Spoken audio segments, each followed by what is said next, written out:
Good evening, everyone, and welcome to tonight's next installment on our Black History Month 2021 program. Those of you who have participated in some of the activities already will know that there was a series of activities taking place this month. I think this is now our fourth event. And there are at least another 10 to take to before the end of the month. And we'll talk about some of those. We'll put some information in the chat regarding those activities. Tonight, of course, we are going to be focusing on that very, very important topic as far as our community is concerned around prostate cancer. And to aid us in that process, we have got two important contributors tonight. We've got Dr. Pearl Onekuri, who is part of the Afro GPs group and is a GP in the local area.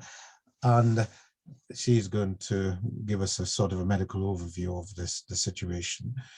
And we've also got Errol that has just joined us, who's got a lot of history and experience that he's going to share with us. But tonight is really going to be about us kind of exploring these issues, sharing our knowledge and our experience with a view to hopefully looking at how we can try and save lives, because ultimately, potentially, this is what this is all about. Just though to remind you that this evening is another part of the events that's organized by the Watford African Caribbean Association and our Black History Steering Group. And for those of you who may not be aware of it, Watford African Caribbean Association is now 45 years old. And certainly if you live in Watford and the surrounding area, it is your organization. So we'll put in the chat how you might join if you're not already a member.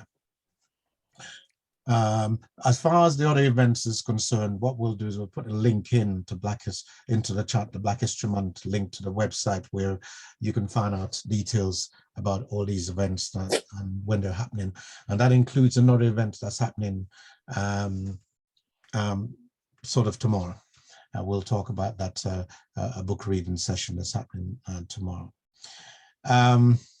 What I would also say in terms of the way we proceed tonight, as we go along, then please do put things in the chat so we can pick those up as we go along, and we'll be keeping an eye on that.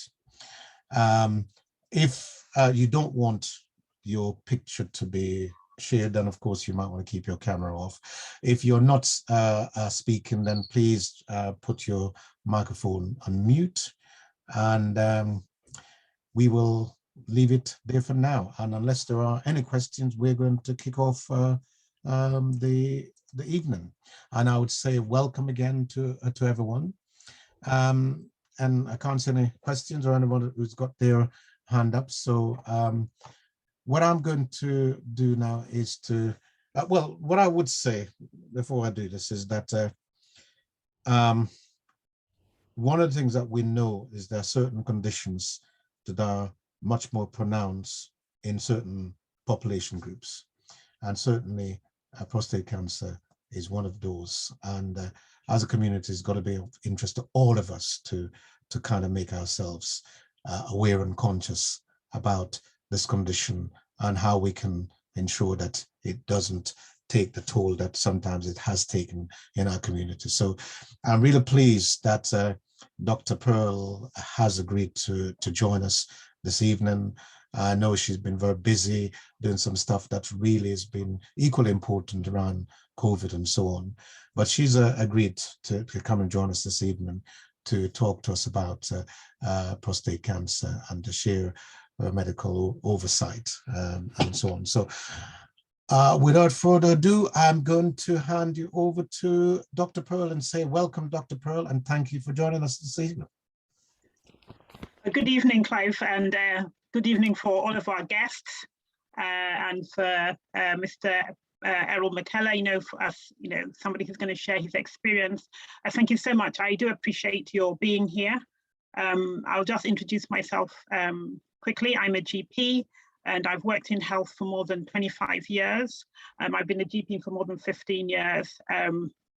I work in one of our local surgeries, and I'm also part of a group of GPs called the Afro GP in Hearts and Beds, and that's a group of GPs that work and live in the Hertfordshire and Bedfordshire area, and we're all of African or Afro-Caribbean extract. So for me, anything that helps our communities is close to my heart.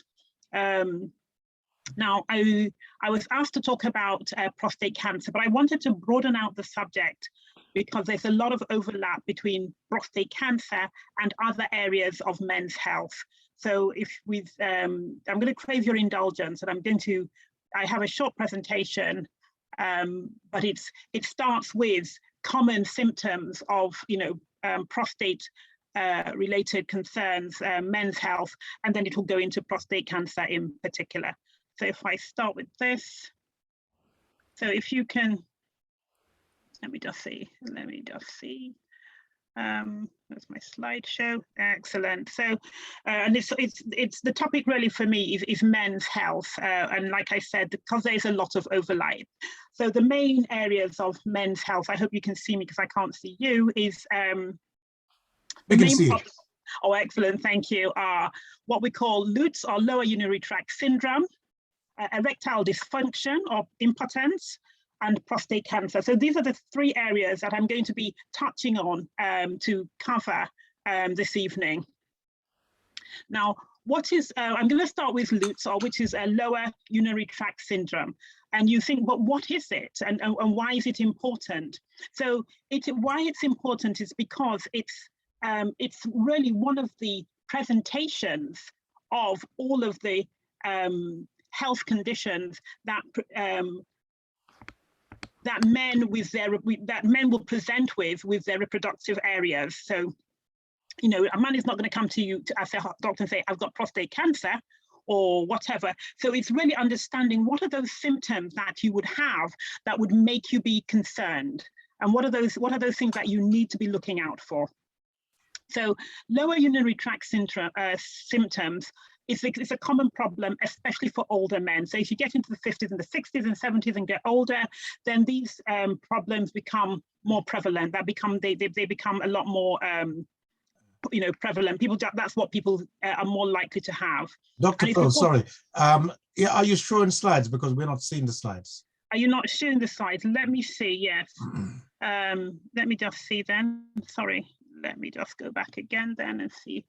Can I share screen? Let me just do that again.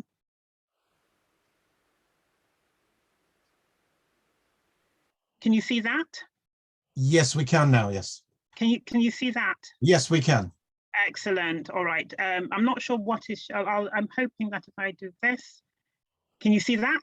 Yes. Excellent, so yes, so apologies, so it's me. So I'm just hoping that it's going to work. Oh dear, these things are sent to trial us. Next, page down. Okay, so what I'm going to do, I'm just going to, okay, so something's moved. All right, so apologies. Yes, I was talking about the main types of problems that I'm going to be discussing this evening are what we call lower urinary tract syndrome, erectile dysfunction, and prostate cancer. And I know the topic was prostate cancer, but I think there's a lot of overlap in all of these areas, and hence the need to talk about all of them. So I'm going to start with what we call LUTS, or lower urinary tract symptoms. So this is a common problem for men, especially older men. So when you're getting to your 60s, your 70s, your late 50s, that's when, men will begin to have problems with, urinary tract problems.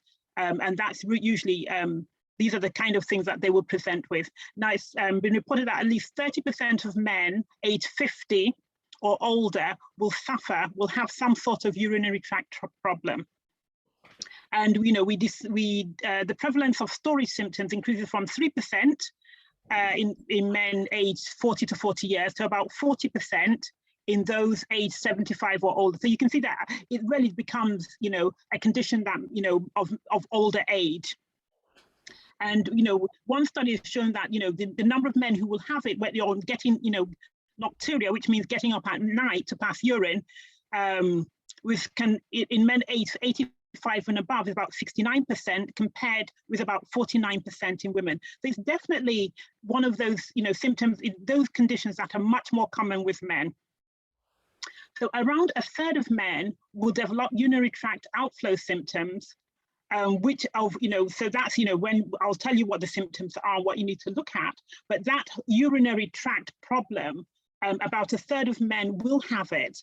And the main cause is going to be what we call benign prostatic hyperplasia, or an enlarged prostate. So that is the most common thing. But of course, the symptoms do overlap with prostate cancer, and that's why it becomes, it's important to know what to look out for. And once men begin to get those symptoms, the progress is variable. That it means that sometimes it can settle on its own, sometimes it will get worse, and sometimes a lot of men will be able to manage with it. So about a third of patients will improve. So their symptoms will get better with a few, just a few simple lifestyle changes.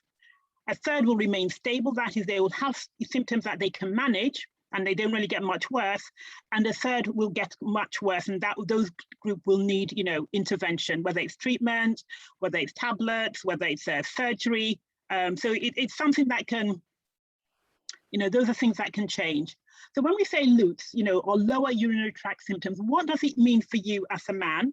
Or if you're a woman, when you're listening to this, what would you be looking out for your husband, and you think, or your partner, and you think, something, what's happening here? Something has changing. So when we call voiding symptoms, that's the ability to pass urine. So you'll be looking for things like poor stream.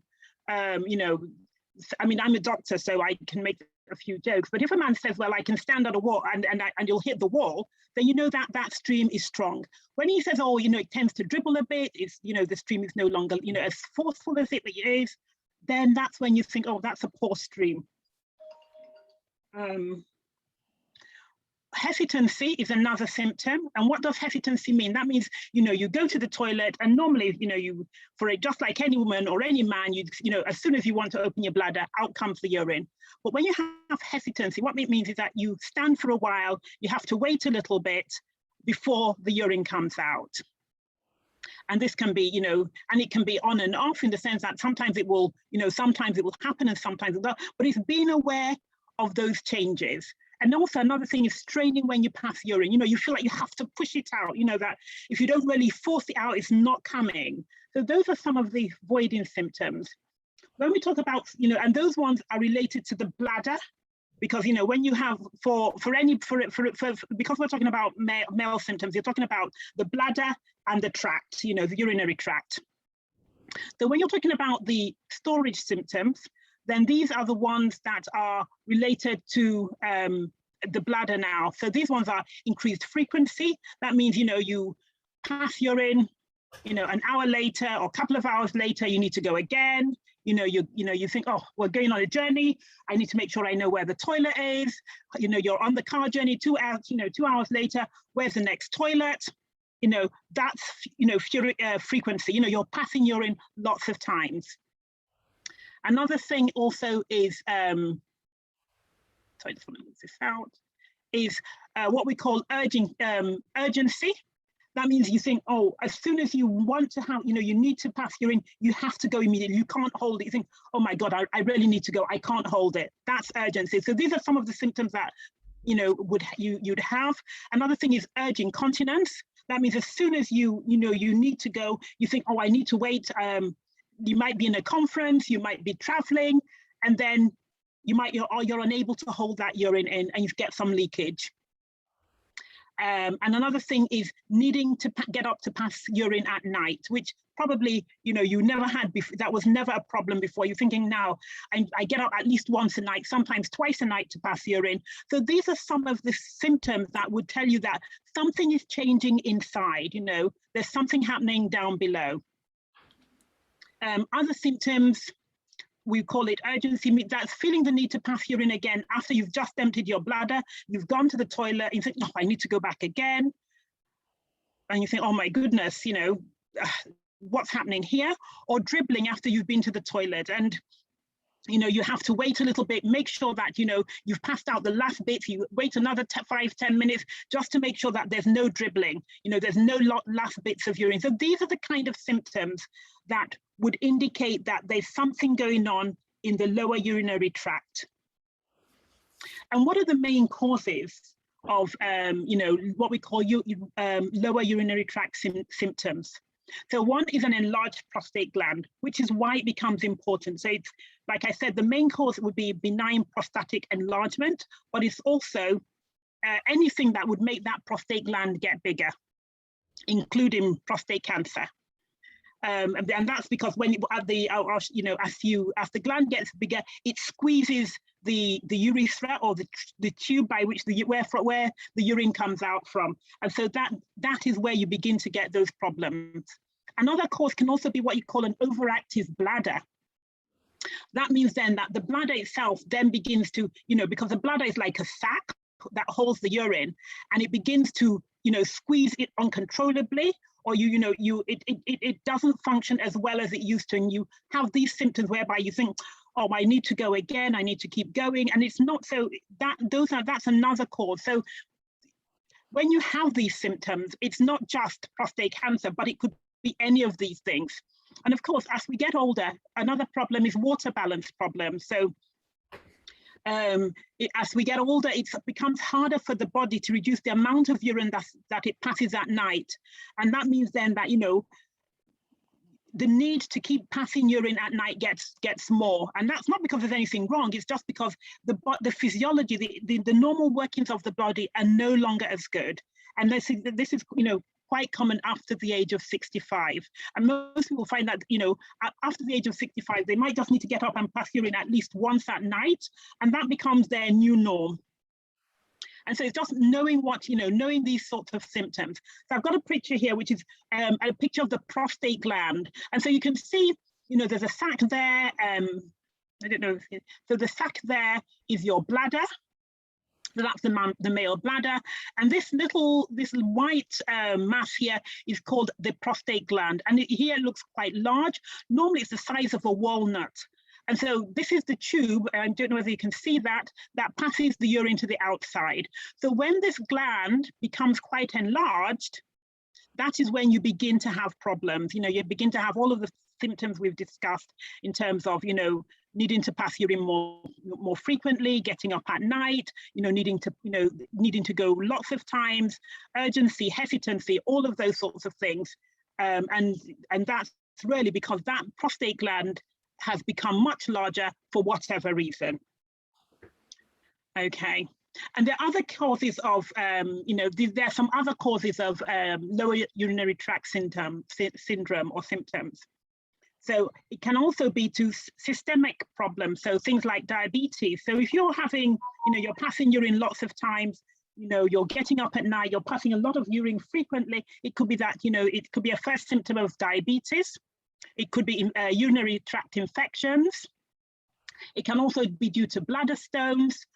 It can be due to things like prostate cancer, sometimes bladder cancer of itself, and of course other neurological conditions like multiple sclerosis or Parkinson's. So there's a lot of other things that can cause these waterworks problems, as I might call them. So I said, what are the tests that are commonly performed to check? So the ideal thing is that if you're a man, the essence is to go and get it checked. Make sure you don't ignore them, especially if you're getting late 50s, early 60s, and you think, or even if you're in your 40s or your 50s and there's a change, you think, oh, I used to get up, I never used to get up at night before. Now I'm getting up 2-3 times. I could hold my urine. Now I need to go urgently. My stream is very poor. Please just go and get it checked. And what are you expecting when you go and see your GP?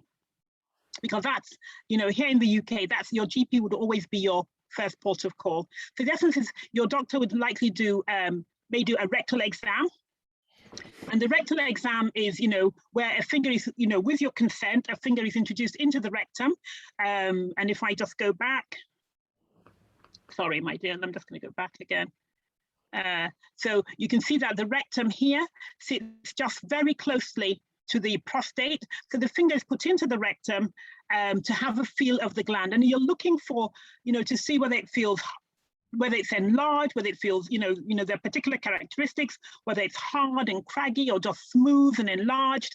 And, this is, so that's one of the tests that you will expect to happen. And I'm sure most men over the age of 50, 55, 60 may well have had, that internal exam performed on them. Of course, you can always ask for a chaperone if you're uncomfortable to get it done. But please, don't not go because you're a bit embarrassed. Please just go and get it done. Another thing is, your GP should ask you for a urine sample. So you take a sample of urine, and that's, like we said, to check for any infection in your urine. We've talked here about it also being caused by infections in the bladder, and sometimes if there's blood in your urine, especially if that is, if it's visible blood, that might be the first sign of bladder cancer. So, definitely, don't ignore it.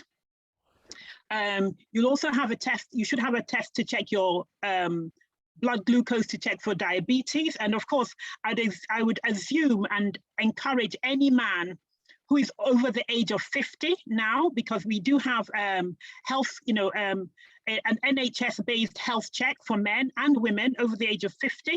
So please make sure that, if you haven't had yours, you just phone up your GP surgery and say, I want a health check, I'm due a health check. If you haven't been called, get one done, because all of these basic tests are done as part of your NHS health check. You'll also be encouraged, you'd have a kidney function check, and that's really to make sure your kidneys are working well. And then of course you have the good old PSA test, which is your prostate specific antigen test. And that is the main test that will look for prostate cancer. Of course, there are reasons for it not to be done. So if you've had a rectal exam done, you can't normally have your PSA done within the next couple of weeks. So you should have your blood test done before you have your rectal, or you give it at least a couple of weeks before you come back and you have your rectal exam done.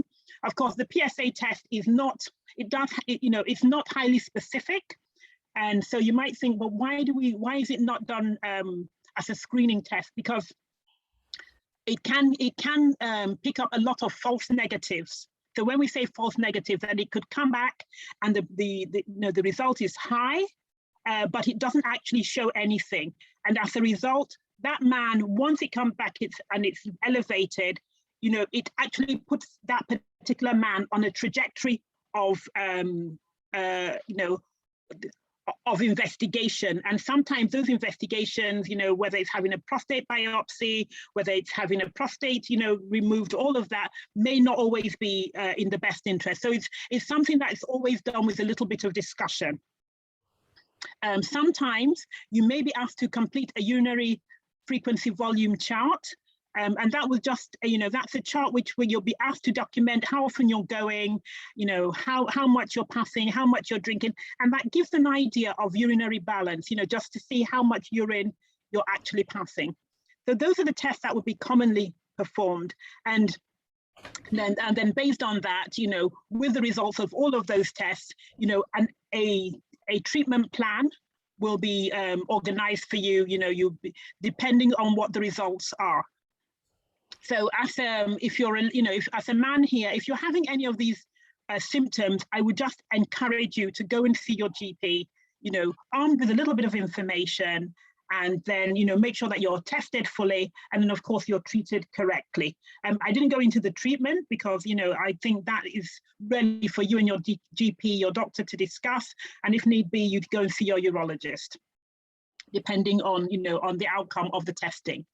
So I also wanted to talk about erectile dysfunction or impotence, because this is also an area that, is very common. A lot of men are very shy to talk about it.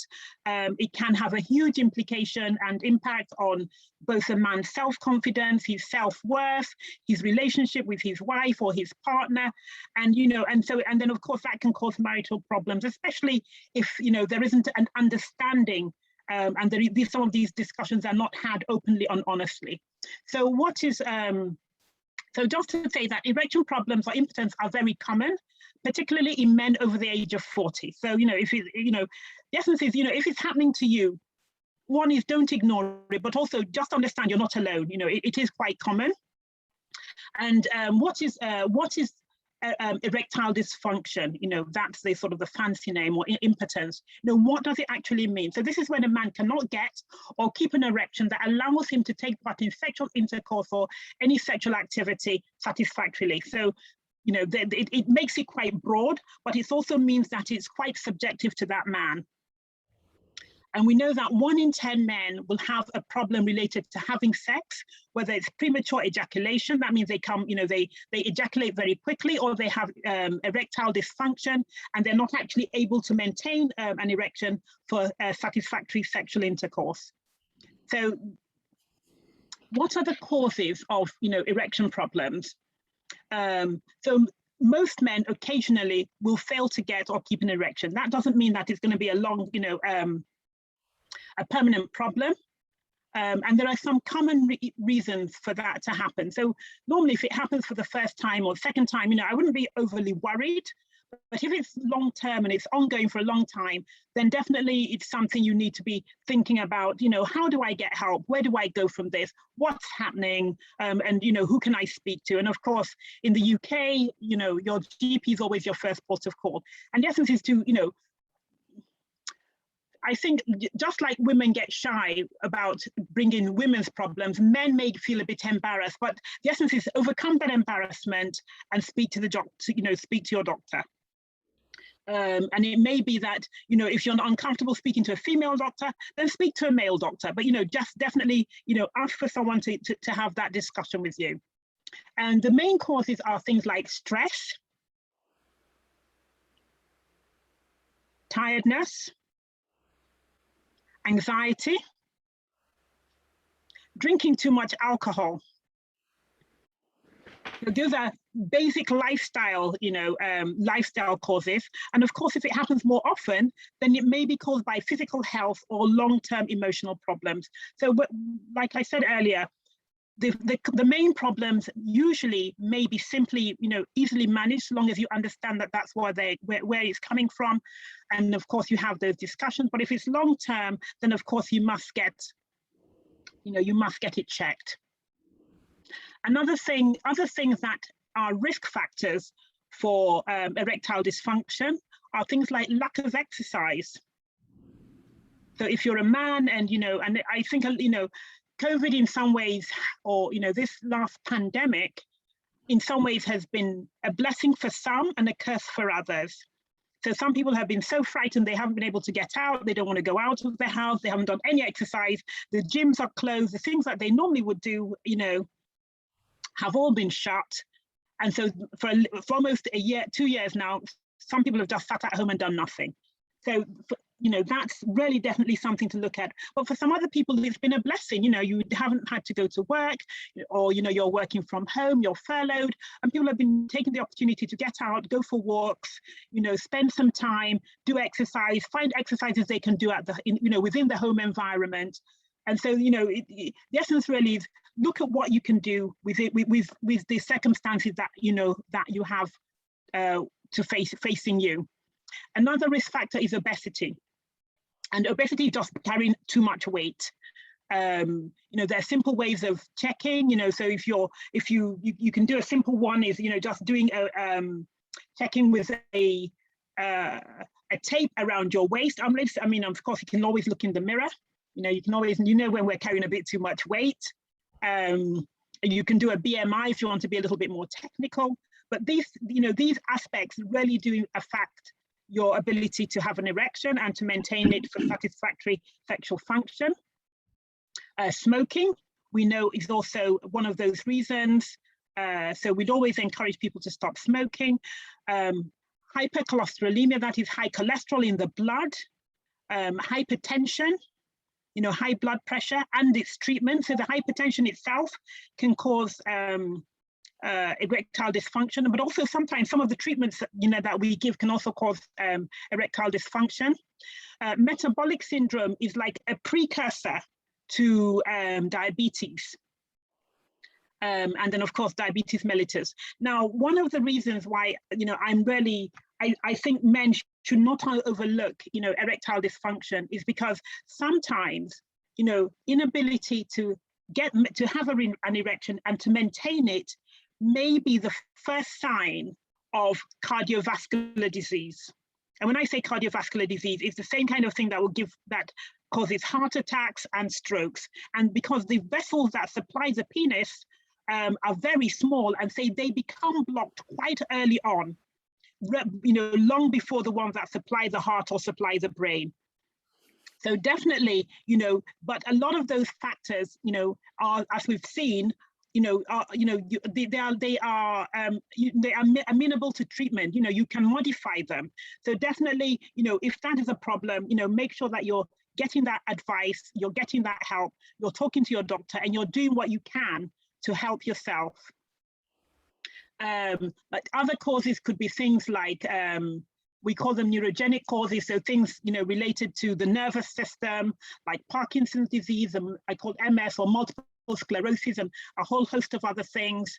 Other peripheral causes like alcoholism, that's like we talked earlier, drinking too much, or diabetes, and some things like, or some hormonal things like thyroid disease or hypogonadism. That's when the man just doesn't have enough of the male hormones to maintain satisfactory male characteristics, and that could be for any number of reasons.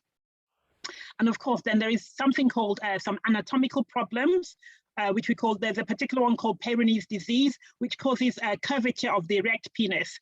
And sometimes that can be quite, it can be quite severe, that it just means that one, it becomes painful, and two, it just becomes unsatisfactory.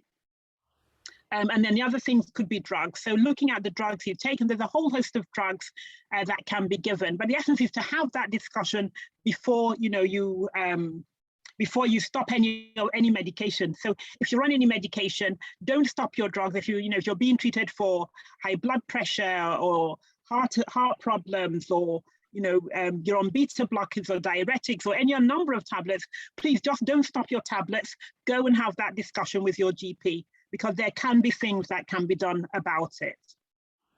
So I said, what can I do to help? So if you're a man, what can you do to help yourself?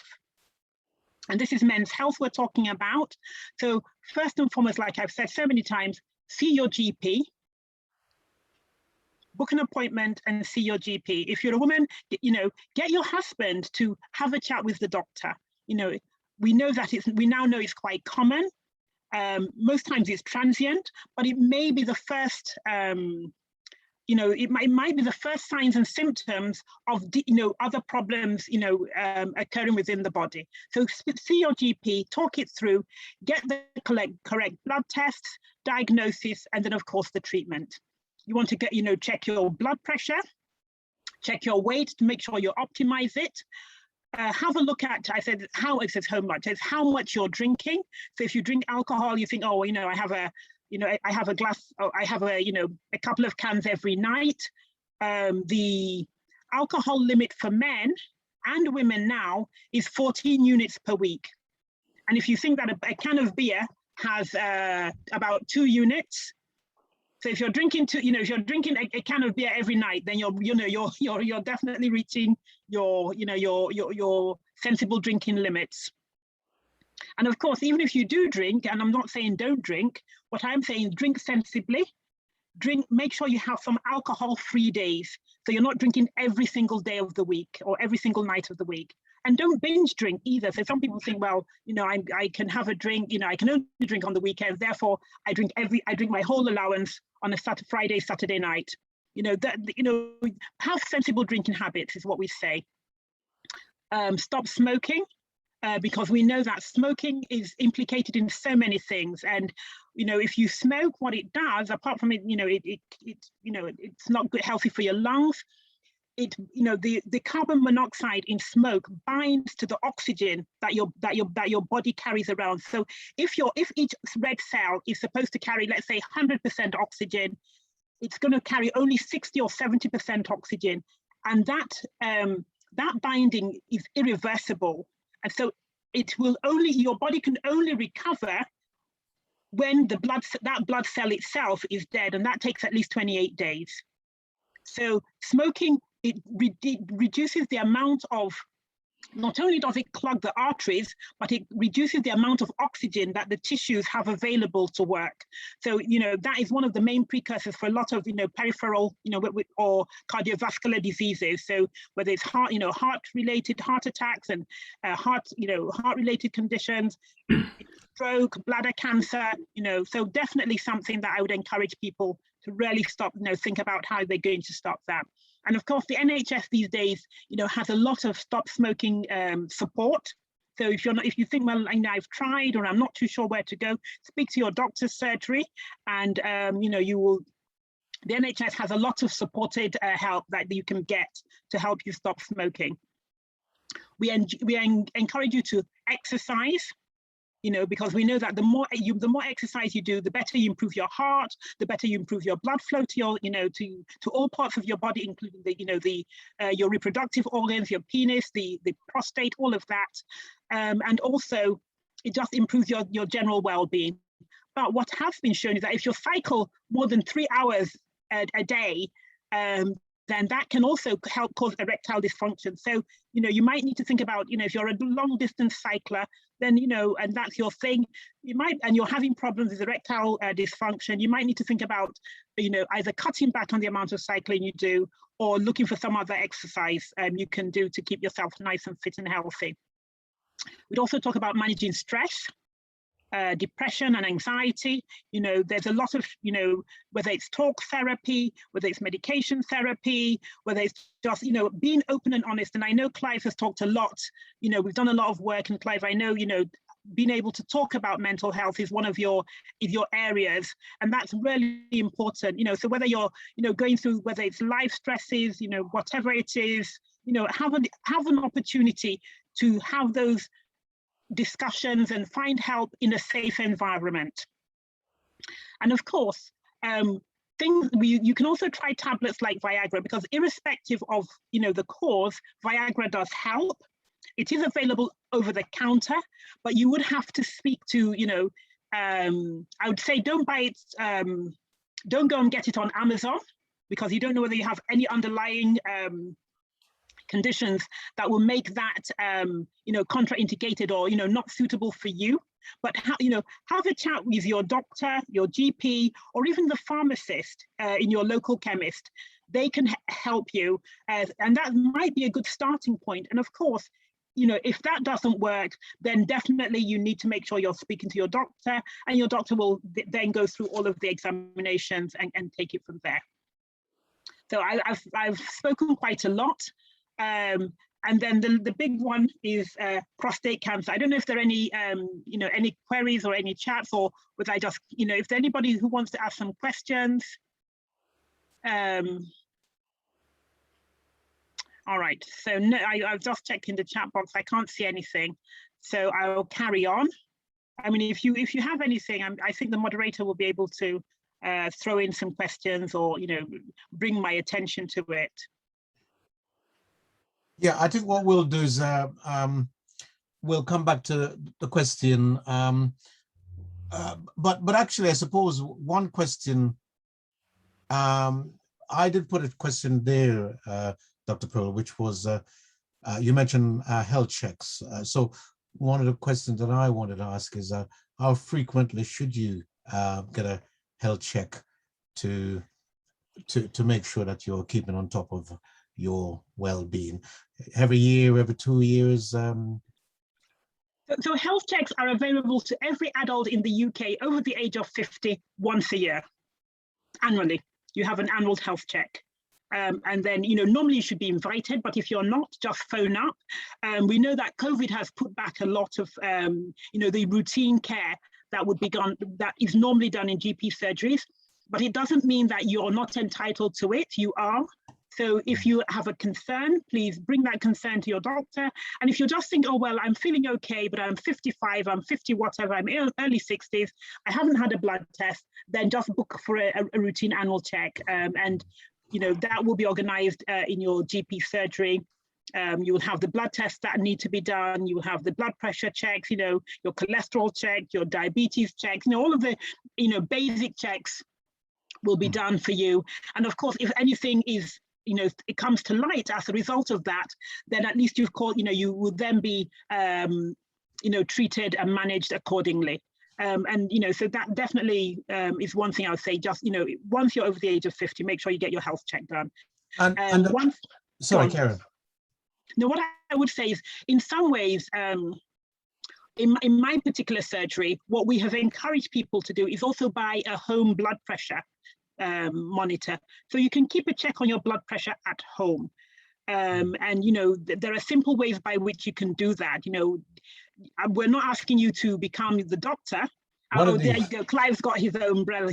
Absolutely. Yes. But the essence is, if you do your blood pressure every day, so twice a day for 7 days, put your name, your date of birth, and then hand it into your GP surgery.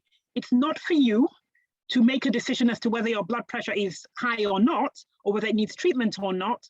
That diagnostic criteria is left for your GP, but at least you've done your part to make sure that that information can be acted on.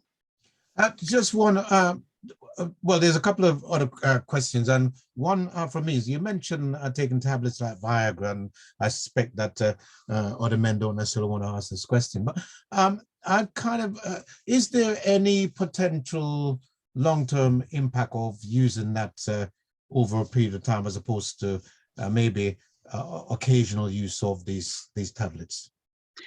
So you can use them. We normally, say, well, like I said, I wouldn't advocate anybody to just go to Amazon and buy them, or buy them on the internet, because you really don't know the what we call them, the contraindications, or the risks, the risk factor that you may have that would make it unsuitable. So if you've read, there are some criteria that make it unsuitable. So if you've really had, if you have very high blood pressure, or you've recently had any heart problems, or you have blood in your urine, there are other things that mean that, it's unsuitable for that man, or it might not be what you need at that time. So that, you can use it for a short term and see whether it's going to help. And of course, the dosage you will get over the counter is very different from what you will get if you're seen by your clinical practitioner, because they can give, you're being monitored and checked. And so we know it just means that you're being actually treated properly. But when you don't have any real underlying problems, or it can be tried, and this is part of the NICE guidance. So I'm not fishing this out of my head. But I wouldn't advocate, for people to be on it for years and years and years, and they've never gone to the doctor, they've never had their blood pressure checked, they've never spoken to their GP, that sort of thing. You have things going on, and you've never really talked to anything about it. No, I would never advocate that. And there's one that probably maybe we want to come back to later on, which is how would someone go about making a complaint if their GP refused to undertake an investigation? Okay. So, I mean, so there are several ways by which you can make a complaint. Every GP practice has an official complaint route procedure, and that is outlined by National Health, NHSE, that's National Health England.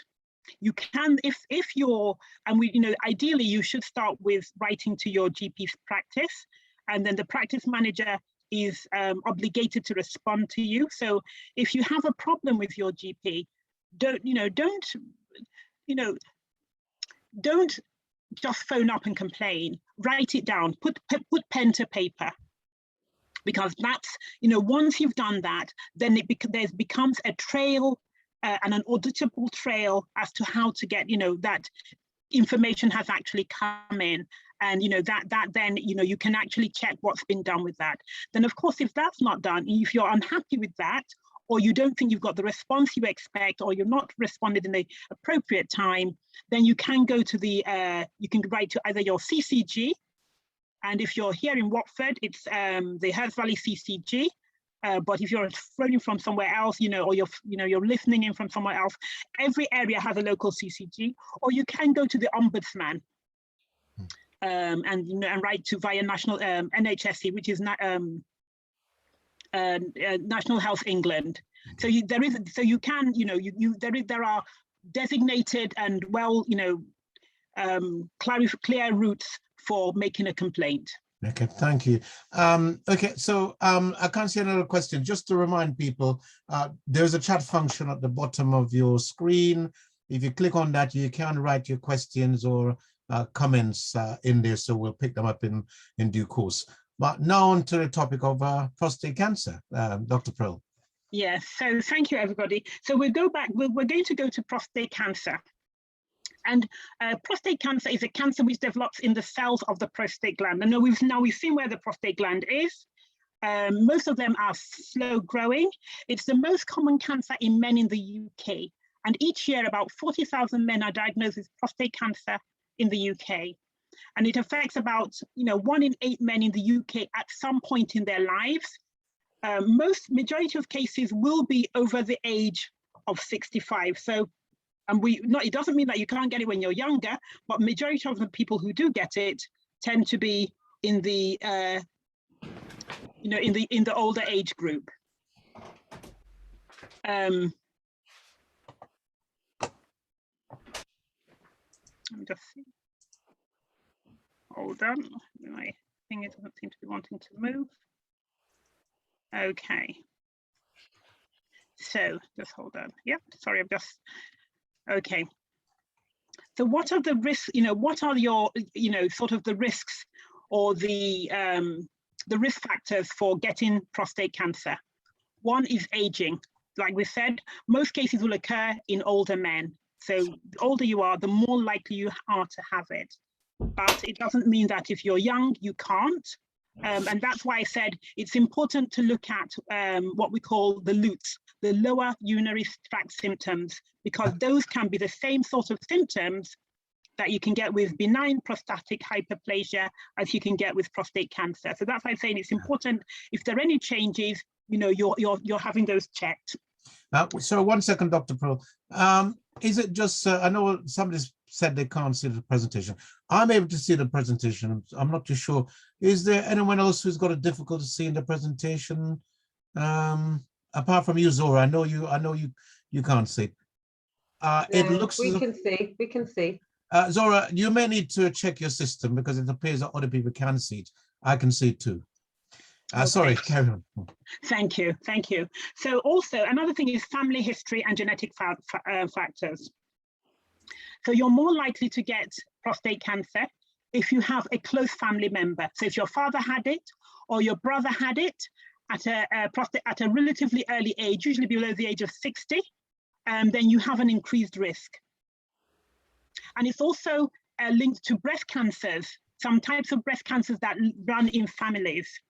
So if you have the faulty gene that runs in the female relatives, then you might be at an increased risk of prostate cancer. So that's definitely, so it's not just, so it's a male thing, but the genes can also be similar as the genes that make breast cancers common in some families as well. Ethnic group, unfortunately, prostate cancer is more common in African and Afro-Caribbean men, and it's less common in Asian men. So that's why I'm saying, as a Black man, as an African man, as a Caribbean man, if you have any symptoms, and we've talked about the symptoms you need to look out for, get it checked, because it may be life-saving.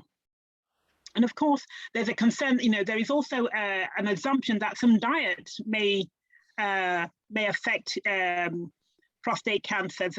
And as with other cancers, diets with high in fats, and of course, not just fats, but things like trans fats. So if you buy a lot of processed foods, or you have, high fat diet, and your diet has low fruit and low vegetables, then that may put you at an increased risk of not just prostate cancer, but several other cancers, bowel cancers, heart disease, diabetes, all of those sorts of things. So it's really important that you try and have a good healthy diet. So what are the symptoms of prostate cancer? And I've put them out here. So we've talked about the poor stream where the flow of urine is weak and it takes you longer to empty your bladder. Hesitancy, you may have to wait a long time at the toilet before the urine starts to flow. Dribbling, a bit more urine may trickle out and stay in your underpants after you finish the toilet. Frequency, you're passing urine more often than normal. Urgency, that is, you have to get to the toilet quickly, you're going, you think, oh my God, I can't hold it, I need to go now. Or poor emptying, you have a feeling of not quite emptying your bladder. And if if you can remember, if you go back to that, the slide where we talked, I showed, let me see if I can find that, where we talked about, sorry, let me see just if I can just pick that up.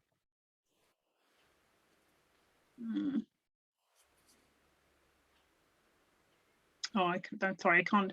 I'd have to go all the way back. Yeah. So if you go, if you remember the slide where we talked about where the prostate is, and it sits right under the bladder. So as the prostate gland gets bigger, then we know then that that's definitely something that you need, that would then cause some of those symptoms. Oh, let me hold on. What am I doing? So definitely some of those things that we need to,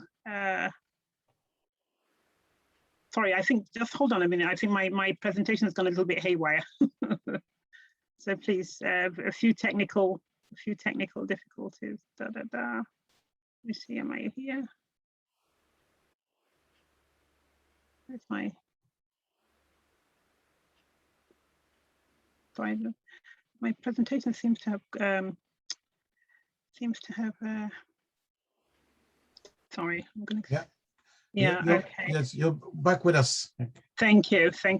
So if you remember this slide where we looked at the enlarged prostate gland here, so just so you can see where it just sits, it's the only one that's arrowed there, that sits just under the bladder, and then it squeezes the urethra, which is the tube which goes through the bladder into the penis. So as that gland gets bigger from these cancer glands, from those cancer cells, then that's where you're going to get those symptoms. So, but we know that the symptom that the gland can get enlarged from what we call benign prostatic hyperplasia. That means the gland itself just gets bigger, but it's not cancer, but it can also be cancerous. So if you're having any of those symptoms, that's why we'd advise you to get it checked. Don't assume that it's nothing, but the likelihood of it being anything, really a problem is not, it's less likely if you're younger, but it's also possible. So just get it checked. And how is prostate cancer diagnosed? Again, we do an examination of the prostate gland, and I've talked about having your what we call rectal examination, which is, like I said, you insert a gloved finger through the back passage to feel the prostate, and you check for the size, check for the feeling. And so, as a gentleman, if you have any symptoms, you can imagine that that's likely to be done to you. You'll also have a blood test to measure the level of your what we call the PSA, or prostate-specific antigen, which is a chemical which is made by both normal and cancerous or malignant prostate cells. And there are, we have what we call age-specific cutoff points. And so if it's low, if it's marginally elevated, it might be that it may be just due to benign prostatic hyperplasia. It may be that it's due to early cancer, but that more in-depth assessment is usually done in the urology clinic. So but if you've had a urinary tract infection, or you had sex the night before you had before you had the blood test, it may not be accurate. So there are some reasons why you may need to have a PSA done more than once. Because there are lots of things that can affect, the result, and they can make it, abnormally high, which might not reflect that, the true state of the prostate. You might then need to go on and have a biopsy, and a biopsy is where a small sample of tissue is taken from the prostate gland. And then that is sent to that is then sent to the lab. They look at it and see if it shows that you have abnormal glands or abnormal cells in the prostate gland. And of course, one of the newer ways is having what we call MRI imaging, and that will just, it's able to tell quite detailed whether the gland is enlarged, whether it's benignly enlarged, whether it looks like cancerous cells, and whether anything needs to be done about it. So those are the main things that you need to do for prostate cancer. And then of course you have, treatment options. What are the treatment options? The treatment options for prostate cancer, it's very individualized to the man. Depends on the age, depends on the stage, depends on what he's willing, what he's willing to, or which side effects he's willing to put up with, because every treatment option has risks and benefits. So that's definitely the kind of discussion that you would have. If it turns out that there is a prostate cancer, then that is definitely a discussion that would be had with you and your oncologist. So your oncologist is your cancer specialist, and then you should they should talk you through all of the different treatment options, the pros and cons of them, and and then it's up to you to have that discussion, and then think about what's important to you, where you are at your life, what side effects you think you can live with, which side effects you think are intolerable, and then you can then look at what treatment option will suit you best. So some will there's you can have surgery, which is what you call, they take the whole gland out. We call it transurethral resection of the prostate, or TURP. They take the prostate gland out. You might need radiotherapy, or you can opt for radiotherapy. They put little pellets into the prostate gland, and then they sort of that kills off the malignant glands. You can have hormone treatment, depending on whether hormone treatment on its own is usually reserved for when you don't expect a cure, but you think you want to how do I put it? You want to ameliorate the symptoms, or you could have chemotherapy. So there are different treatment options, and that's definitely what you would discuss with your specialist. So thank you, gentlemen and ladies. And that's the end of my presentation. So if you have any questions or Clive, I'm going to hand over to you now. Thank you so much.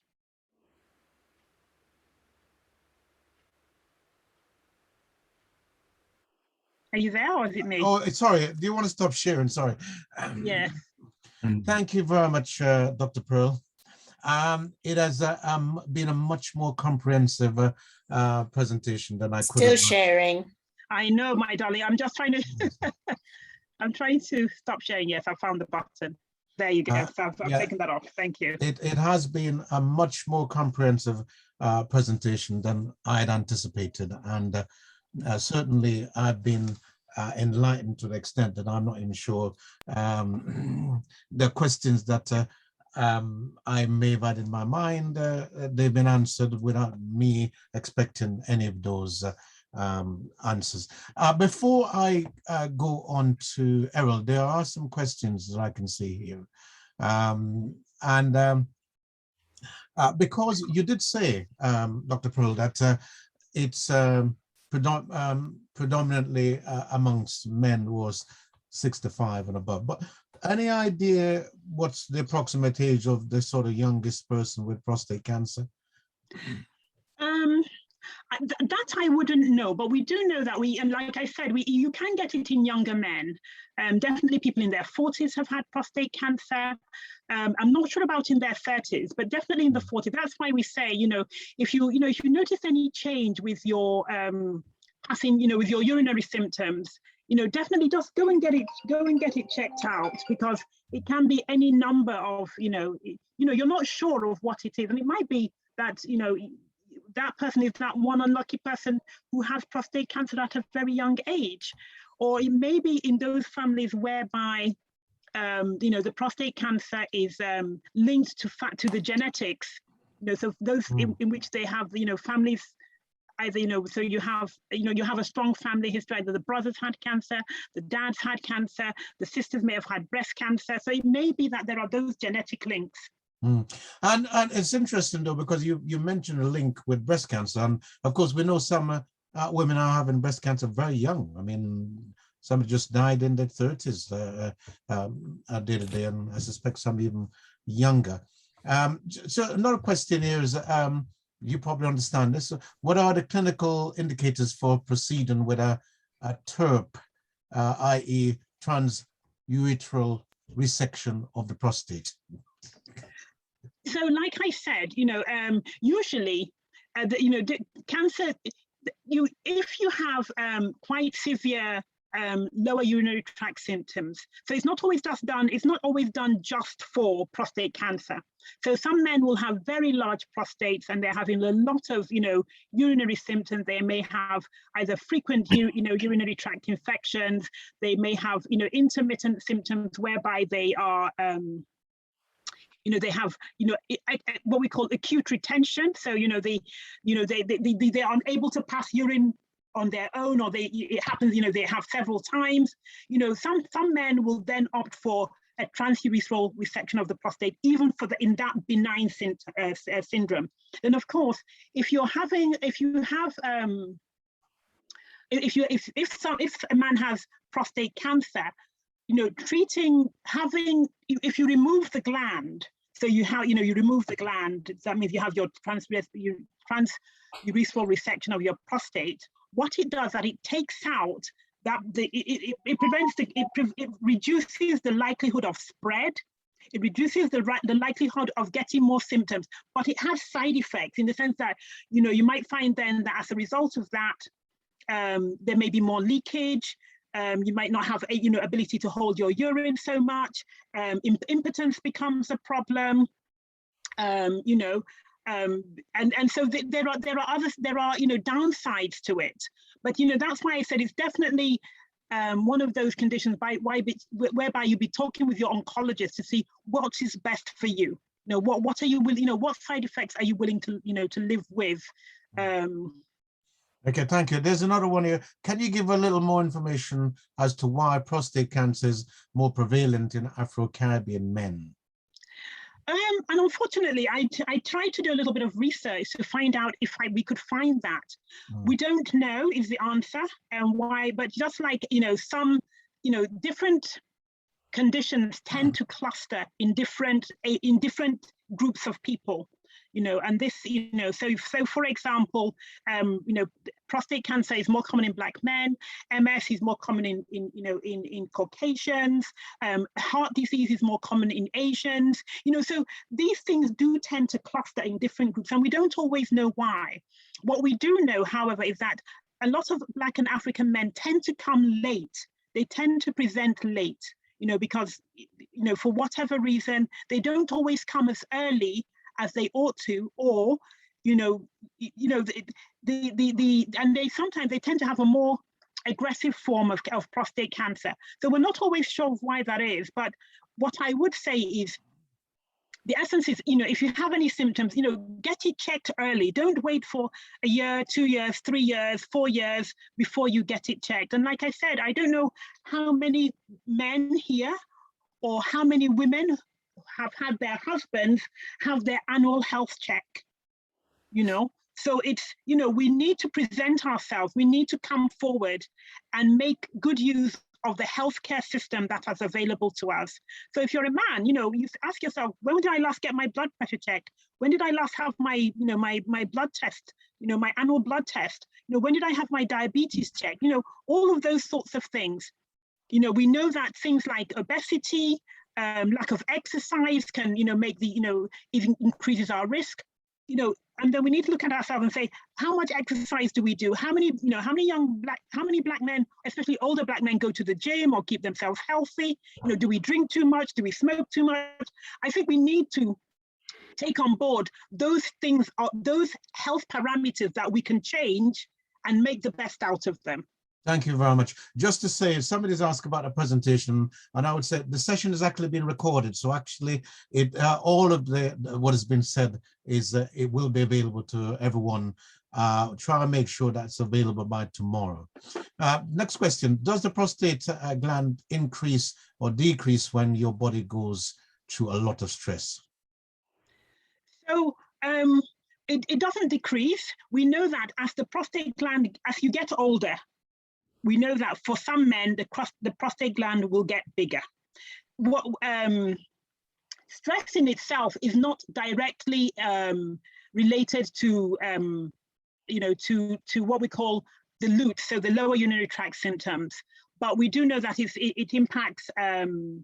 It does impact erectile dysfunction, and that's really because for the whole system to work well, it starts from you have you have not just chemicals, you have organs in your brain that release hormones, that allow the prostate and sex, all of them to happen. So when those higher functions are disrupted, either because of stress or anxiety, then the whole of the urinary tract and the sexual function is can be affected, and just like it's affected in women as well. So a lot of women will also find out if they're very stressed, they might miss a period or that sort of thing. There's the same sort of hormonal loop.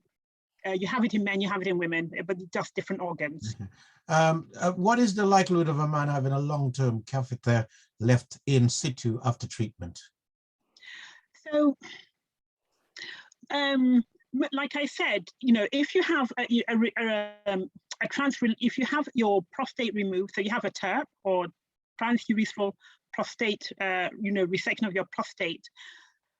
Some men will not have, and also because the bladder wall itself, the bladder neck, may no longer be as effective, because as you can remember from that picture, the prostate gland sits just below the bladder, and then the bladder neck itself acts as a sphincter. So it acts as like a little, like a tap to help turn on and off. And then of course you have the blood, you have the pelvic muscles, and all of them help increase the integrity, maintain the integrity of your urinary tract and your ability to hold and pass urine. So when you have, if you have the operation, if let's say the bladder is no longer functioning, the bladder neck is very boggy, your pelvic floor is no longer as effective, or if the prostate gland was very large and then it's removed, then there are possibilities that you might find that actually being able to hold the urine or be continent, as we would call it, is less, people are less able to do that. Of course, if that's the problem, people have it, people are then, or men are then catheterized to prevent all of the, the leaking of the urine, that sort of thing, to now enable them to have a quality of life that they can manage. And so these are just discussions that you'll be talked through, depending on what treatment option, you go for, depending on what you're trying to achieve. I think this question is about the fact that somebody's actually been having checks for 5 years. They don't smoke, they exercise, they don't drink, although I think they cycle. And the question essentially, they do cycle, but the question is, how did the cancer develop despite this regular checks and all that? So cancers are, they're like, I always think of them as rogue, they are rogue cells in the body. The fact that you're having checks doesn't mean that you can't have a cancer. What it does mean is that it's picked up earlier. That's the thing. So, cancers can be indolent in the sense that they may be there, and even the checks that we have available may not pick them up at that very, at the very, very minutest stage, because you have to imagine that, all of the checks, all of the tests that are available, nothing is 100%, nothing is 100%. But the essence is that if you're having regular checks and you're having the right checks, because if you're not having your PSA checked regularly, you might be going, you need to understand what checks are being checked on, what checks are being done for you. So you might be, having your blood pressure checked, your cholesterol, all of the other ones, and you're not having your PSA checked, then, it may not have been picked up. On the other hand, if it is picked up, then it's picked up early. And therefore, the earlier it's picked up, the better it is, the treatment options are better, the outcome is better, the livelihood is better. So, cancer can develop, in over time in anybody, and almost every organ in the body is prone to some form of cancer or another. And unfortunately, we don't always know why. For some, there are more than others. But we've looked at some of the risk factors, and of course, those with a strong family history are more likely to be prone to that. The essence is to do what you can, to the best of your ability to keep as healthy as you can. But it doesn't guarantee you anything 100%. Thank you very much, Dr. Pearl. Okay, Marlene, I know you did have your hand up. I'm not sure it's still up, but I want to try and go over to Errol now so that we can listen to his story. We'll then come back to put your questions, please, in the chat, or at the end, do put your hand up, and then we'll pick up these questions once we've heard from Errol. So for now, thank you very much, Dr. Pearl. And Errol, thank you very much for joining us this evening. And I'm going to hand the floor over to you. Welcome.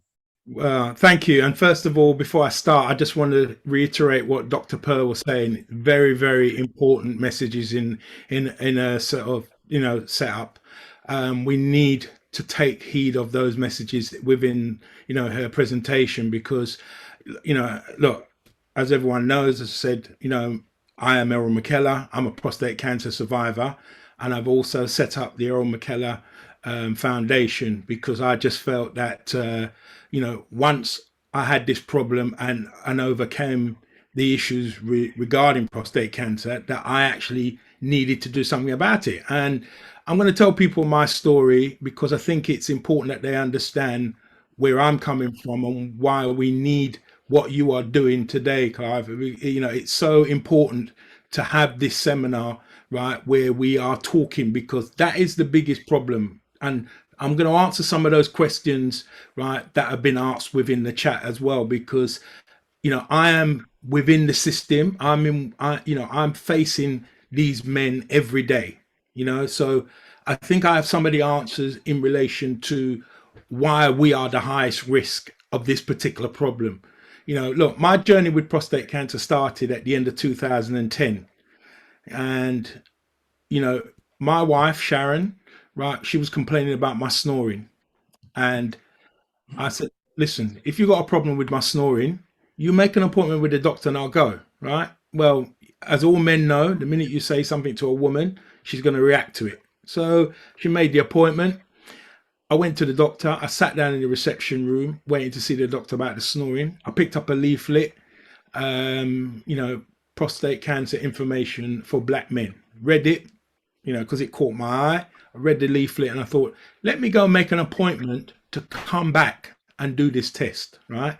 I got to the reception. The young lady said, Mr. McKellar, you don't need to make an appointment. This is a simple blood test and it takes less than 10 minutes. Little did I think at that time that this was going to change the rest of my life. Anyway, I did the blood test. I sat back down after the blood test, still waiting to see the doctor about the snoring. I got home in the evening. The wife was cooking dinner at the time. And I turned to her and I said, oh, yeah, Shara, by the way, while I was waiting to see the doctor about the snoring, I did a test for prostate cancer. So she immediately stopped cooking and looked at me. And, when these women look at us very firm, then, it's a serious conversation we're going to have, right? She said, what's that got to do with your snoring? So I can only assume to this day that the answer that I gave her was good enough for me to get my dinner that night. So, moving the story on, a week after that, I was called in to do another blood test, right? 1 week after that second blood test, I was at work the morning. I got a phone call from the doctor say, Mr. McKellar, we've booked you in to have a biopsy. So I said, okay, when have you done this then? And they said, well, we'd like you to come in this morning. So I thought, okay. So I put the phone down after getting all the details and information. And I rang the wife and I said to her, look, I've just had a phone call from the doctor. They want me to come in and do a biopsy. And she said, when do they want to do that? And I said, they want to do this morning. So she said, okay, well, don't drive, get a cab and I'll meet you at the hospital. So just before I put the phone down, I turned to my wife and I said, yeah, by the way, what's a biopsy? Which, I had no clue, no idea what that was. right? And she turned to me, she said, oh, you know, nothing for you to worry about. It's a routine thing that we all have to go through. So to put it bluntly, I'm kind of glad that she didn't tell me what it was, because it's very, you know, intrusive, and it was probably very difficult for me to deal with if I'd known the facts beforehand, right? But very, very important, right, in the terms of having an answer and finding out about this issue with prostate cancer. Anyway, a week after that biopsy, right, they called me in to do a scan. 1 week after that scan, they called me and my wife in, sat us both down. They said, Mr. McKellar, we have to tell you, your prostate is covered in cancer. Well, I got up and I walked out the room because I didn't think this conversation was related to me.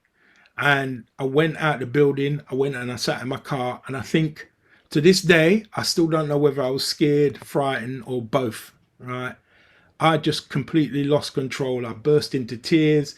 I just felt, what do I do now? Because I didn't have a plan B, because I wasn't even prepared to deal with the situation from plan A.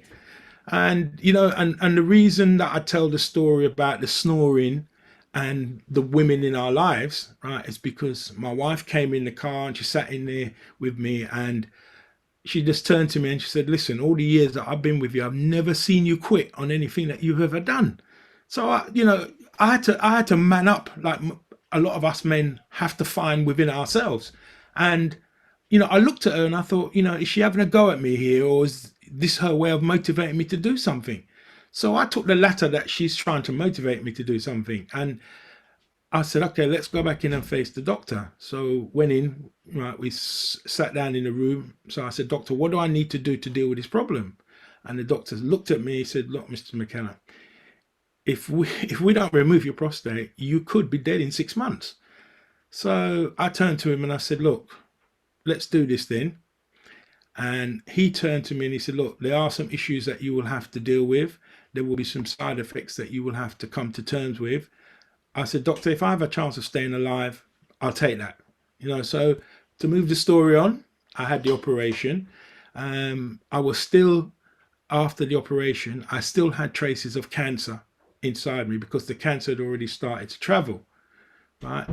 And, you know, so I had to have nearly a month's worth of radiotherapy to get through the rest of the cancer that was in my body. And that was very difficult, and that was very brutal as well. But, you know, during that period, I sat down with my wife and I said, you know what? I said, I have to thank God for still being here, right, with all of this that's going on. And, you know, I looked at her when I said it, and I said, I think I need to find some way, right, of doing something about this problem, because, you know, I wasn't aware of it.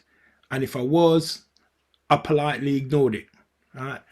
And, you know, my wife turned to me and she said, listen, she said, this cancer has only knocked you down. It hasn't knocked you out. And you're going to go to 12 rounds with it, but you're going to take everybody in the ring with you. So for me, that was my inspiration to get up and try and do something about this problem. And I was out of work for nearly 6 months. You know, I used to run a garage in the East End of London, Hackney, right, servicing, repairing cars and MOT. That's what I was doing. So the first day back at work, a guy walks into the garage. He said, you know, we had a conversation. He said, you know, really pleased to see you back. I heard that you was going through a tough time, and, you know, good that you're back in at work and get on with yourself and life. And to this day, I don't know why or where it came from. I looked at him and I said to him, when was the last time you had your prostate checked? And the pleasant conversation stopped, and the guy looked at me hard, man, and he said, what the bleep has that got to do with my gearbox not working in my car? So I turned to him again. I said, listen, I'll tell you what I'll do. I'll give you 20% discount on the work I'm going to do on your car if you get your prostate checked when you come back to pick it up. Well, I clearly didn't think this through when I had this conversation, because 2 weeks later, the guy came back to pick up his car and he said, I took your advice, and he was waving this piece of paper in his hand. And I looked up to the sky and I looked at the man and I said, Jesus Christ, man, this has just cost me 200 quid. And I think he must have picked up on the look, right? And he turned to me and he said, look, don't worry about the money, right? He said, but I think you better read this letter, right? And when I opened his letter and I read his letter, right, he had 25% cancer in his prostate, right? You know, he looked at me and he said, listen, he said, I want you to give that money to charity, but he said, I think more importantly, you need to start raising the awareness of this issue, because he said, I would never have gone to the doctor had you not suggested it. He was the first of 48 guys that walked into my small garage in the East End of London, right, that was diagnosed with prostate cancer. Of those 48 guys, 28 of them were African Caribbean men, right, of which, unfortunately, 2 of them are no longer here with us in this situation relating to prostate cancer. One of the guys, who I consider to be very unlucky, right, was 42 years of age. And he came into the garage to have his car fixed. Healthy looking guy. You would not look at him and think there's anything wrong with him. This is a man who keeps himself relatively fit, runs marathons, and, you know, but he took the discount. He went and did his check. And when he came back to pick up his car, he said to me, he looked at me and he said, you know what? He said, I'm glad that you've told me to do this, because I have got traces of the prostate cancer issue in my body. And I'm hoping that we can deal with it, because it's at a stage, right, where I have to act on it very quickly. And, you know, it was very sad, because that man went and done this test because I offered him a 20% discount. You know, that poor guy only lasted 10 months, you know, and it was very sad because, as I said, you know, he only went and done the test because I asked him to do the test. The other gentleman that went to go and do his tests, when he came into the garage, right, I looked at him and he didn't look very well. And I said to him, right, when was the last time you had your prostate checked? Because I was saying it, my target was always to speak to at least 100 people a day about this problem. And what the guy said to me will stay with me for the rest of my life. You know, he looked at me and he said, I can't go through all of that issue because my 2 brothers have had prostate cancer. My dad has had prostate cancer and my uncle has had prostate cancer. I had to ask him to repeat what he said, because the 2 things that will stay in my mind with this particular guy, right, is, you know, his ignorance to do anything about it, and the fact that he was only 36 years of age. You know, so, you know, the answer to one of the questions that you guys were saying, it does affect people that are younger, you know, and the family history is very, very important, because, you know, my dad had this issue, right? And when I had the conversation with my dad, he turned around to me and he said, yes, son, I had that 5 years earlier. Now, I was so angry and so upset about it, I couldn't even speak to him for 6 months because of it, because I thought, well, something as serious as this, would you not want to bring it up, you know? And what I learned from that, right, is when I started to go out into the community, right, this is a very, very common issue, and particularly with the African Caribbean community. And it has to be said, because, you know, we are in the front line, and particularly with our people as well. And we need to be having these kind of conversations, right? Because it's so, so important, right, to understand that this is a cancer, although it is now the biggest silent killer of men in this country, right? It's a curable cancer if we deal with it early. You know, I mean, this particular guy, right, as I said, he was only 36 years of age, and to have it in his family and to choose to do nothing about it. You know, I mean, what was sad about it is that he died 6 months later, you know. So, you know, my issue is, right, is that all us men, right, we drive a motor car that we have to MOT, we have to tax it, and we have to insure it every year. Why do we not have this same issue and respect to our bodies? You know, if you have a problem with your motor car, you're coming in to see me. If you know, there's a health project out there that is on offer to us, but unless we men go and approach, right, the medical authorities about it, we don't get a letter, right? We don't get a letter to remind us about it. That is our biggest problem. And what we have to do now is it's 1 in 12 Asian men that are dying of prostate cancer. It's 1 in 8 European men. But frighteningly, it's 1 in 4 African Caribbean men that are dying of prostate cancer. 1 in 4, right? One man, right, will die every 45 minutes, right, in this country of prostate cancer. And a majority of that, and particularly with our people, is they would rather suffer through fear and ignorance, right? Because they're frightened to go to their doctors, right? They're frightened of the answer that will come back from the issues that are related to prostate cancer, and they would rather not talk about it. We men can talk about anything and everything, but we can't talk about those issues. I mean, listen, there's some fantastic work that has been done by people like Dr. Pearl and other fantastic doctors and professors out there. New testing out there for prostate cancer, right? But we have to let people be aware of it, because people have, and with our African Caribbean men, they have an issue with this rectal examination. But the first thing that you have to do is have your PSA done.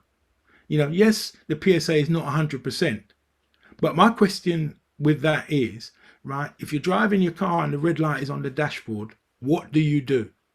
Right? Because what's the difference between that red light on the dashboard of your car and you going into having your PSA test done? There isn't a difference. If you check something and it's fine, no problem. If you check something and there's a problem, you can deal with it in that particular minute, right? You leave it for 1 year, you leave it for 2 years, it's a problem. And that's why I think we should be having an MOT on ourselves every year. Okay, Errol, is that Errol? Thank Yeah. you very much for that excellent sort of journey that you've been on, and I think what you've been doing has been great. And it kind of raised in my mind this idea that actually we can all do something similar to that. It's interesting because I'm just going to tell you briefly a story, or should I say my journey recently, because I have some friends who've said to me, "Oh, have you had your PSA done?" I said, "What is the PSA?" And I said, "Oh, I've been to the doctor." Yeah. And he's put his finger up there, and everything seemed to be all right. And somebody said, friend said to me, "Oh no, but that's not sufficiently scientific. You need to get your PSA done."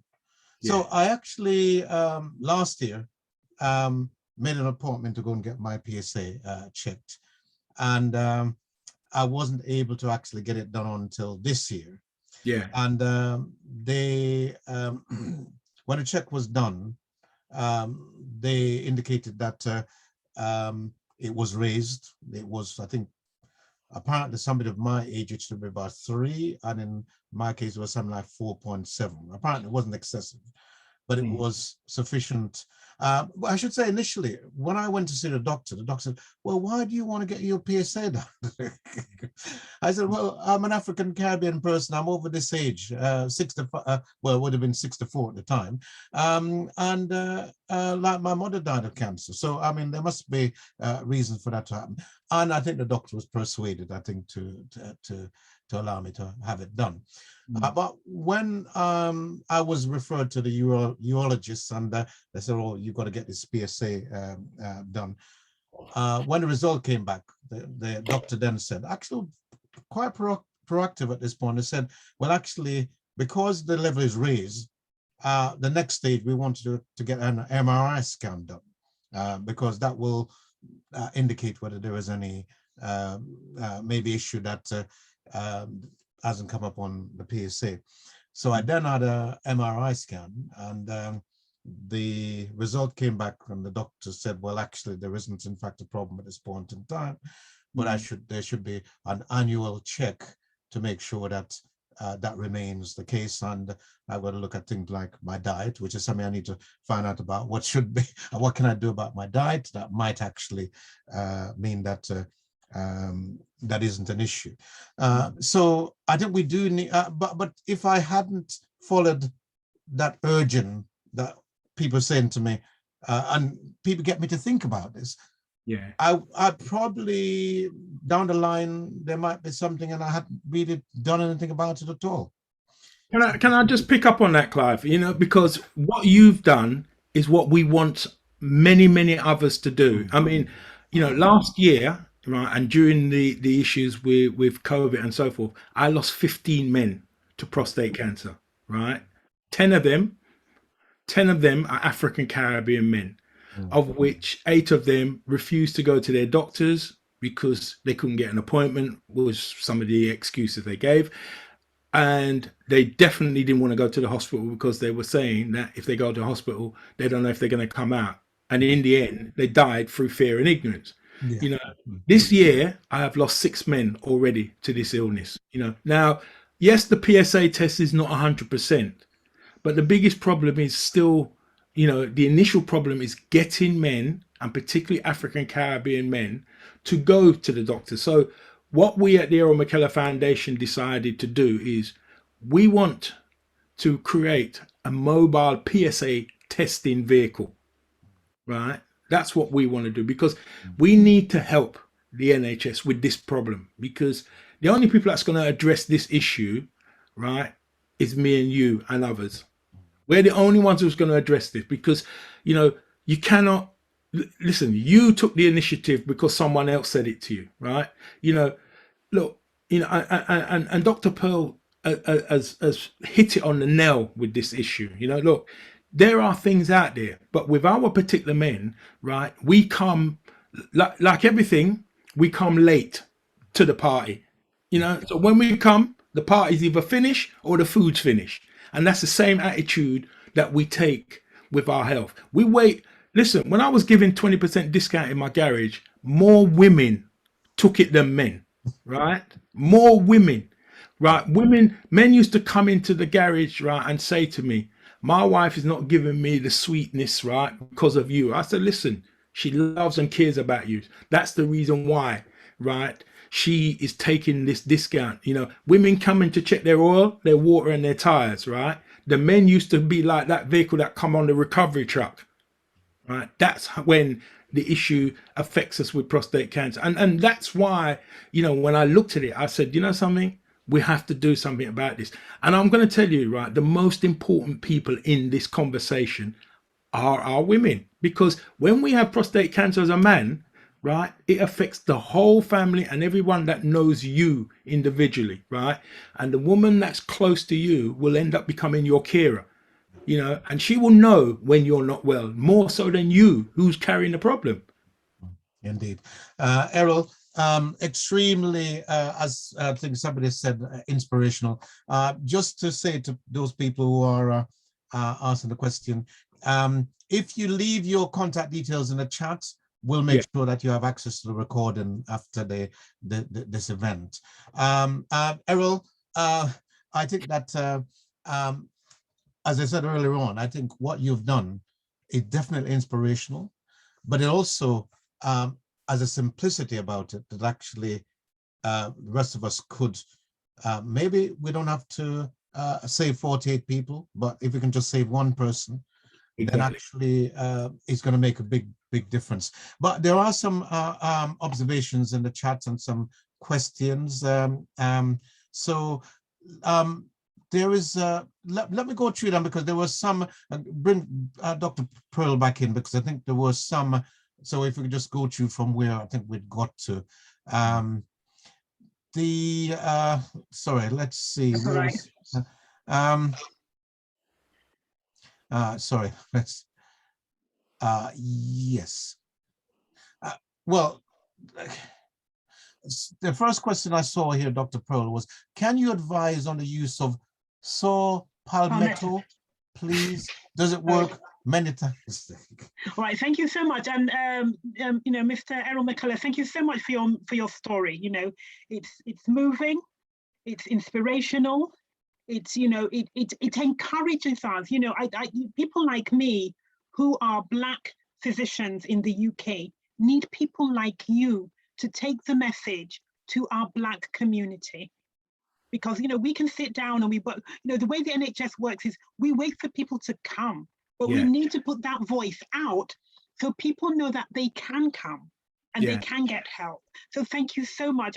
You know, I'm really touched by, you know, by your story and by what you're doing, because it's people, you know, one thing COVID has taught me over this period is if we want something, we have to do it ourselves. Yes, exactly. And can I just say, Dr. Frank, Dr. Pearl, you know, for me, right, the reason why we set up the Errol McKellar Foundation is to help, right, help the doctors, right, with this problem, because this is, listen, this is a major issue, right? It's a silent killer. And, you know, look, we're looking at the numbers are right behind me, 1 in 4. Right, Absolutely. That's not an exaggeration. Dr. Pearl has said it herself. We are late in coming with the information, right? You know, so you know when you look at the stats, right, it's not going to go away. So how do we do something about this? What do we do to help the medical, you know, program that's out there now? And we think, look, if we bring this mobile vehicle out there, which we feel, right, from the Errol McKellar Foundation will help. Right, we aim. I mean, Dr. Pearl will tell you there's a testing equipment called the iChroma 2, right, and that can test and give you an answer, and can give you an answer within 36 minutes, 36 minutes, right. These are the sort of things that we should be encouraging people to come and do. Okay, the PSA test isn't 100% accurate, but you can have more than one PSA test. Right? Why are we not doing this, guys? You know, if you drive down the road and you got a bald tire, you come in and I change the tire. It's no different, you know, and I've said this to the government, you know, and I'm going to be brutal with this conversation. If this was 1 in 4 white men, would the conversation be different? You know, we have to ask that question, you know, and listen, we can't sort of cushion and soften this conversation. It's real, you know. I mean, you know, this test can, you know, if we do this mobile testing, we want to test, right, 20,000 men a year, right? Now, yeah, and there's not a reason, you know, listen, there's a mobile testing vehicle for breast screening, mobile testing vehicle for cervical cancer. There's nothing mobile for prostate cancer. So we're saying, men, if you are not going to go and get yourself tested, we are coming to you. We'll go to your parties, we'll go to the church, we'll go where you men are, right? It's not me that's going to make a change, it's all of us. Yeah, indeed. Thanks, Harold. So Dr. Pearl, this saw palmetto. So, thank you. So saw palmetto, I think what, you know, the essence really is that, when you say does it work, you have to ask, does it work for what? You know, what are you hoping to achieve? You know, where are you hoping, you know, what are the symptoms that you have that you're hoping saw palmetto will help with? Now, saw palmetto, you know, is one of those herbal medicines that has been, you know, sort of, you know, encouraged in the past for people to use, but it can only be used for benign prostatic hyperplasia. The thing is, if you know, so if you have an enlarged prostate, the thing is, if you have an enlarged prostate, have you had it checked to make sure that that's all that it is, that you don't have indolent cancer? So that's the important thing. So like I said, right from the beginning, once you're having any of those symptoms of LUTs, you know, all of those urinary symptoms, hesitancy, urgency, change, nocturia, any of those things, or if you're an older man, you might just have bone pain. Yeah, I didn't put that in there, but just bone pain, and that's usually when you have advanced cancer, you know. First and foremost, get it checked. Don't just rush out and buy stuff, because sometimes, you know, it might make some difference, but you don't know whether you are prolonging or delaying important, you know, an important diagnosis that needs to be made, or an important check that you need to have. So that, you know, so the essence really is make sure you're doing things in the right way. If you have symptoms, get it checked. It's only when you've been fully checked and you're, you know, between you and your doctor, you're happy that the numbers, you know, the assessment is absolutely normal. And then you can, you know, but of course, I didn't go into the treatment of LUTs. There are lots of things you can try, of which you can do herbal, you can do proper, sort of medicine that has been, verified. But yes, the important thing is don't delay, don't sit at home and try stuff when you should be having yourself checked. That would be my message. Thank you very much. This next question, though, is one that I think really is the essence of it is there anything you can actually do to prevent yourself from getting cancer? So they say prevention is better than cure. Is there anything that can be done to prevent you from getting it? So I'm sure Mr. McKellar has things he might want to say, but let me just bring in, when we started at the beginning, we said, what risk factors that you can have, or what are the things that make that risk higher? Some are modifiable and some are not. So if you're a man, you're at high risk because you're a man. If you have a family history, that you can't change those things, that if so there are some things that are not non-modifiable factors, but there are things that are modifiable. So for example, do you drink too much? Are you overweight? Do you smoke? Do you do exercise? We've talked about those areas of health,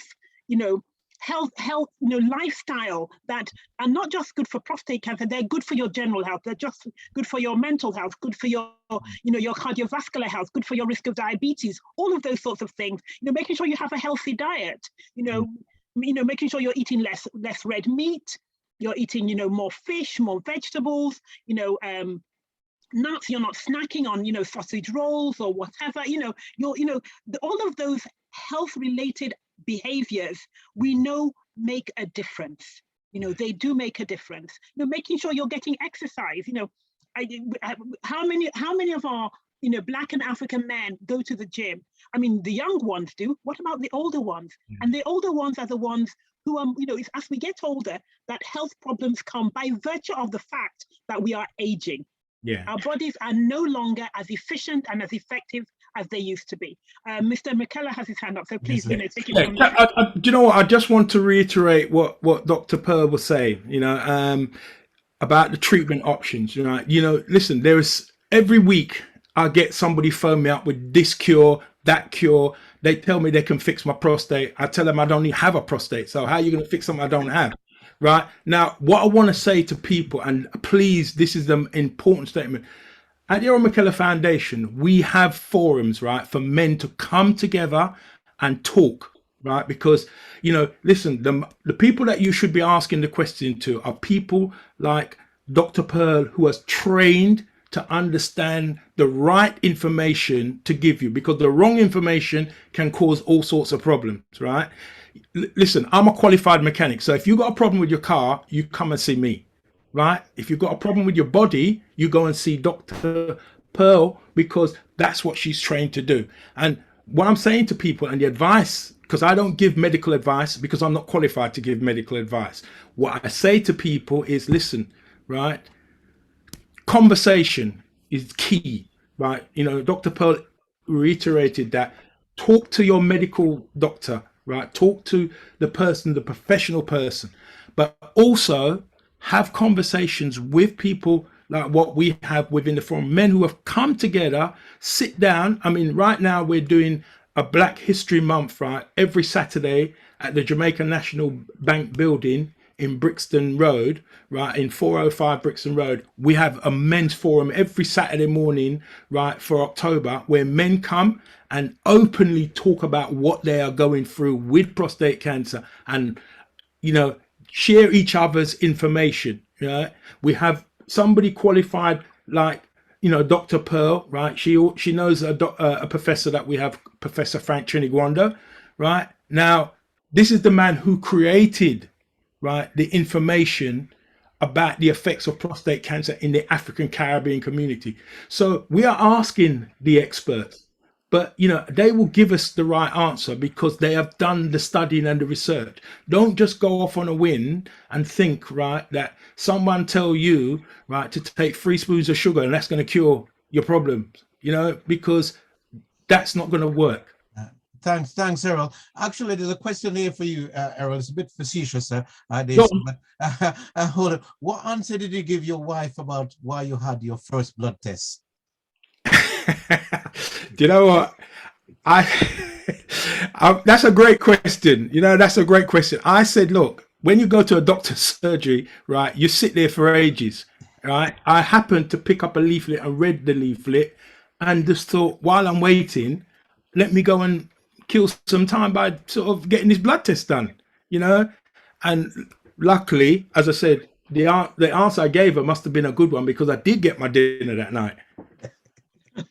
Amazing. And Clive, that wasn't a facetious question. I was genuinely wanting to know the answer, what he would say to his good wife that would make him get dinner. And many people might want that answer as well, because it might be the thing that tips them over the edge and says, you know what, while I'm here, let me just do it. Thank you so much, Errol. Thank you, Clive.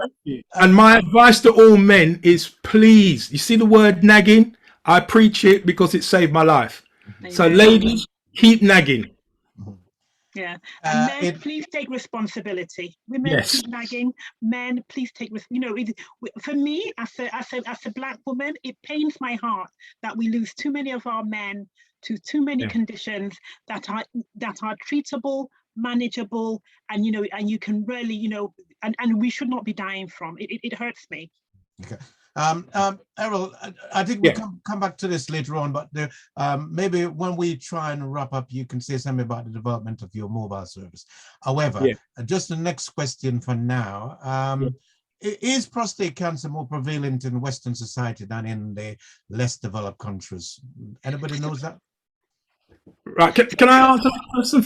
Let me answer that question. What I have learned is that the issues in England, right, are high. They're very, very high, right? But the problems that they have in Africa and the Caribbean, right, the difference is that they don't have the kind of resources that we have in England for free. Yes. So why are we men, right? Why are we not taking it up? And for me, what I have learned in the journey that I've been doing with this is that we as men would rather bury our heads in the sand, than address it and do something about it. And yes, the biggest issue is and what I say to guys is, listen, let's look at our wonderful ladies here now, right? There are many, many wonderful ways, right, that your wonderful lady will always stand and support you, because they're with you from the beginning to the end of this journey, and we get hung up on this. The first thing is, am I going to lose my erection? I said, well, you're not going to be Usain Bolt anymore, but you can still be Mo Farah. And what I'm trying to say to guys is, listen, right, me personally, I have probably about 20% feeling in that area, but it doesn't mean I don't love my wife no differently, if not more than before. So, the biggest issue with prostate cancer is not the physical issue to deal with alone. It's the mental part of dealing with it. That's the biggest battle. Errol, so that leads on to this question, which is, could you say a bit more about the emotional impact and the intimacy impact on your relationship? Well, fortunately, I'm very fortunate to have a wonderful wife who supports me, and we get through it. And if anything, I am Mo Farah, right, winning races, if that makes sense. Yeah. So okay, so next question: if men get tested and the result is no cancer, what should men do to reduce the risk of cancer? I think we may have covered that already, but anything? No, great. No, encourage other men. Encourage other men. If you go and get yourself tested, and the testing is fine, right? Take that as a blessing from above, and use that as a tool to say, you know what? I'm now going to go out there and tell others to take this test. Encourage men to take this test, because listen, every year, right, as I said, you have to have an MOT. So every year, give yourself that annual check. Listen, Dr. Pearl will see 100 million of us, right? And if you go in and a doctor says to you, well, Clive, why do you need to do this test? Well, you might have to stretch the story a little bit, but insist on having that test. Absolutely, absolutely, 110%. So like I said, you're right. Yeah, the NHS, by law, the NHS has, you are entitled to a free MOT or health check, as it's called, from the age of 50 every year. Yeah. you know, and your PSA as a man it can always be part of that. The essence is to have that discussion. You know, have Yeah. that discussion, have the correct test done. The essence is if you have any symptoms, you know, just go and get it checked. You know, Yeah. the advantage here that, you know, and I think that, you know, is what Mr. McKellar alluded to about, you know, figures in, you know, the prostate cancer figures in, you know, in the less developed countries versus the more developed countries, it's down to resources.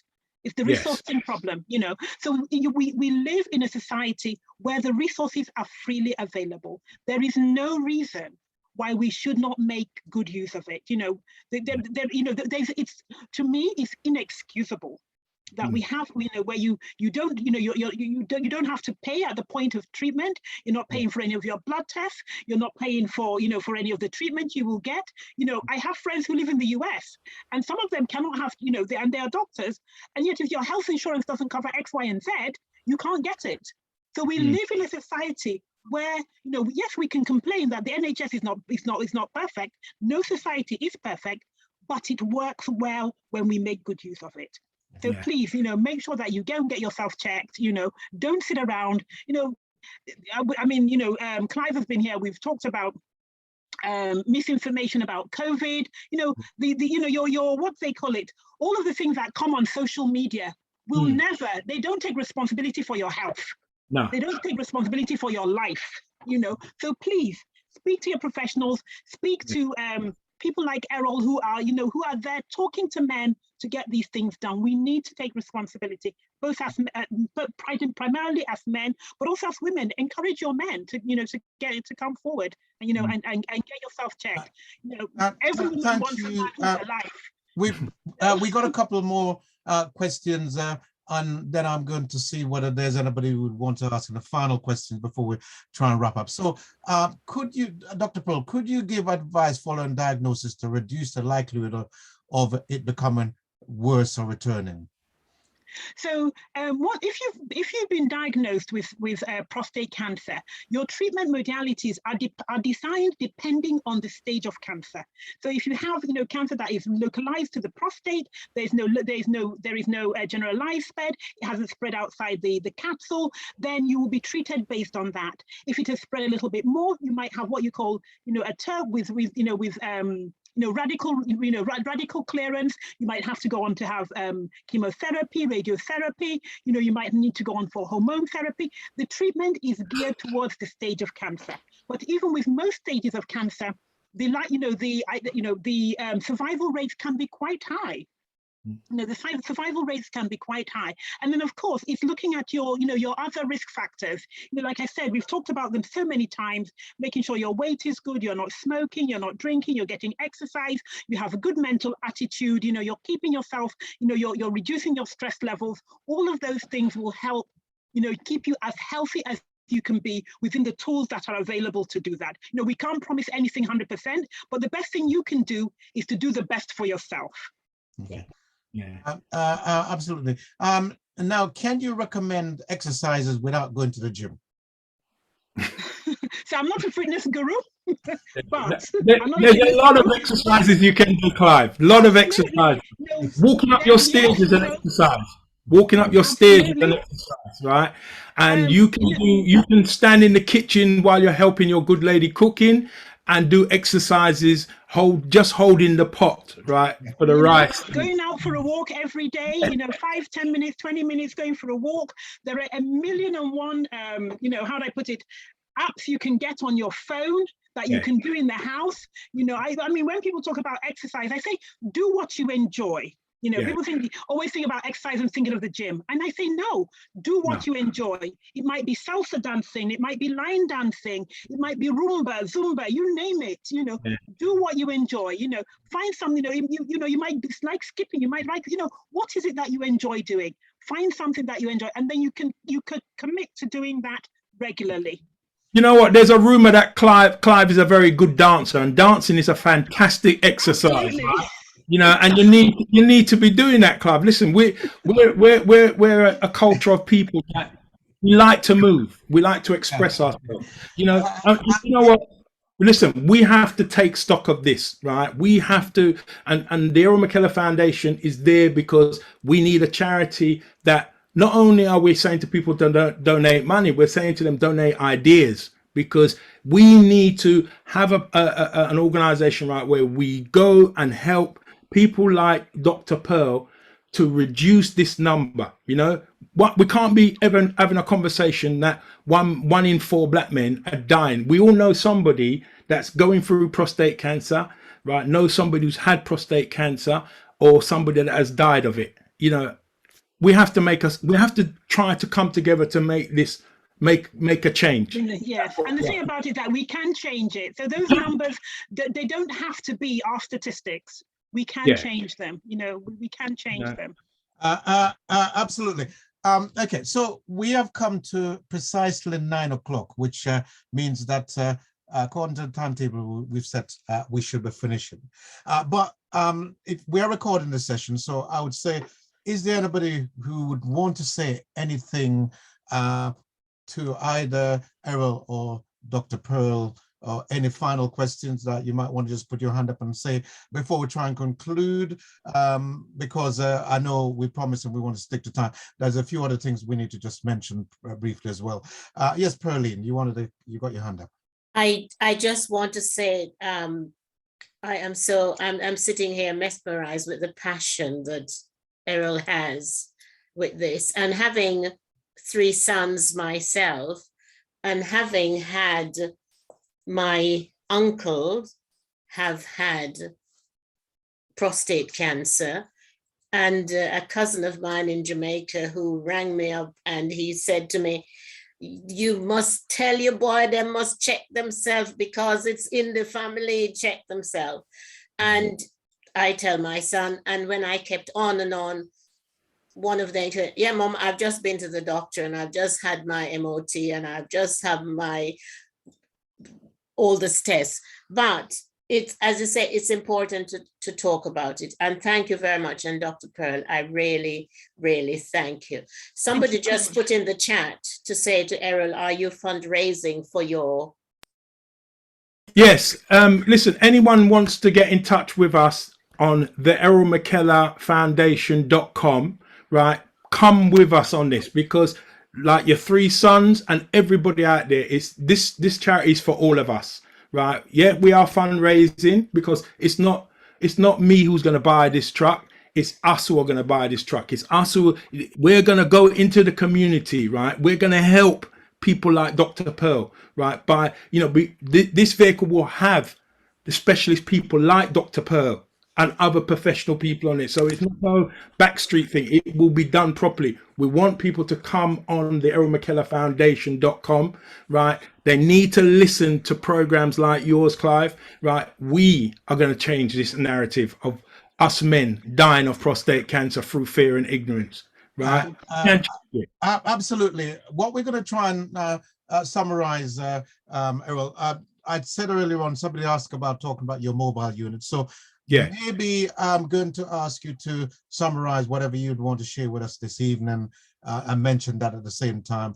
I'll then ask Dr. Pearl to conclude her remarks. And then I'll just try and share some announcements before we close. So, Errol. Yeah. Well, look, you know, we lost 15 men last year to prostate cancer. We lost 6 men this year. We can't keep having these figures, right? We can't keep having a conversation because, you know, in the 2 hours that we've been with you, right, we've lost 2 men to prostate cancer. So what I'm saying is, right, the mobile testing vehicle is our aim to help people on the national health system like Dr. Pearl and other specialist people. We will still be seeking advice from the professional people, right? But we are going to get this mobile testing vehicle, and we want people to come together and help us to do it, because it has to, you know, we have to affect the community with this, you know, because we can't leave the community out, you know. So what I'm saying is, please come on board with us, right? Because when you put your money into something, you want to see what it's doing. And that's the difference that we want to make, you know, and we have to take stock of this problem, you know, because the government made a big mess up of the Windrush issue, right? So I've already put it to them.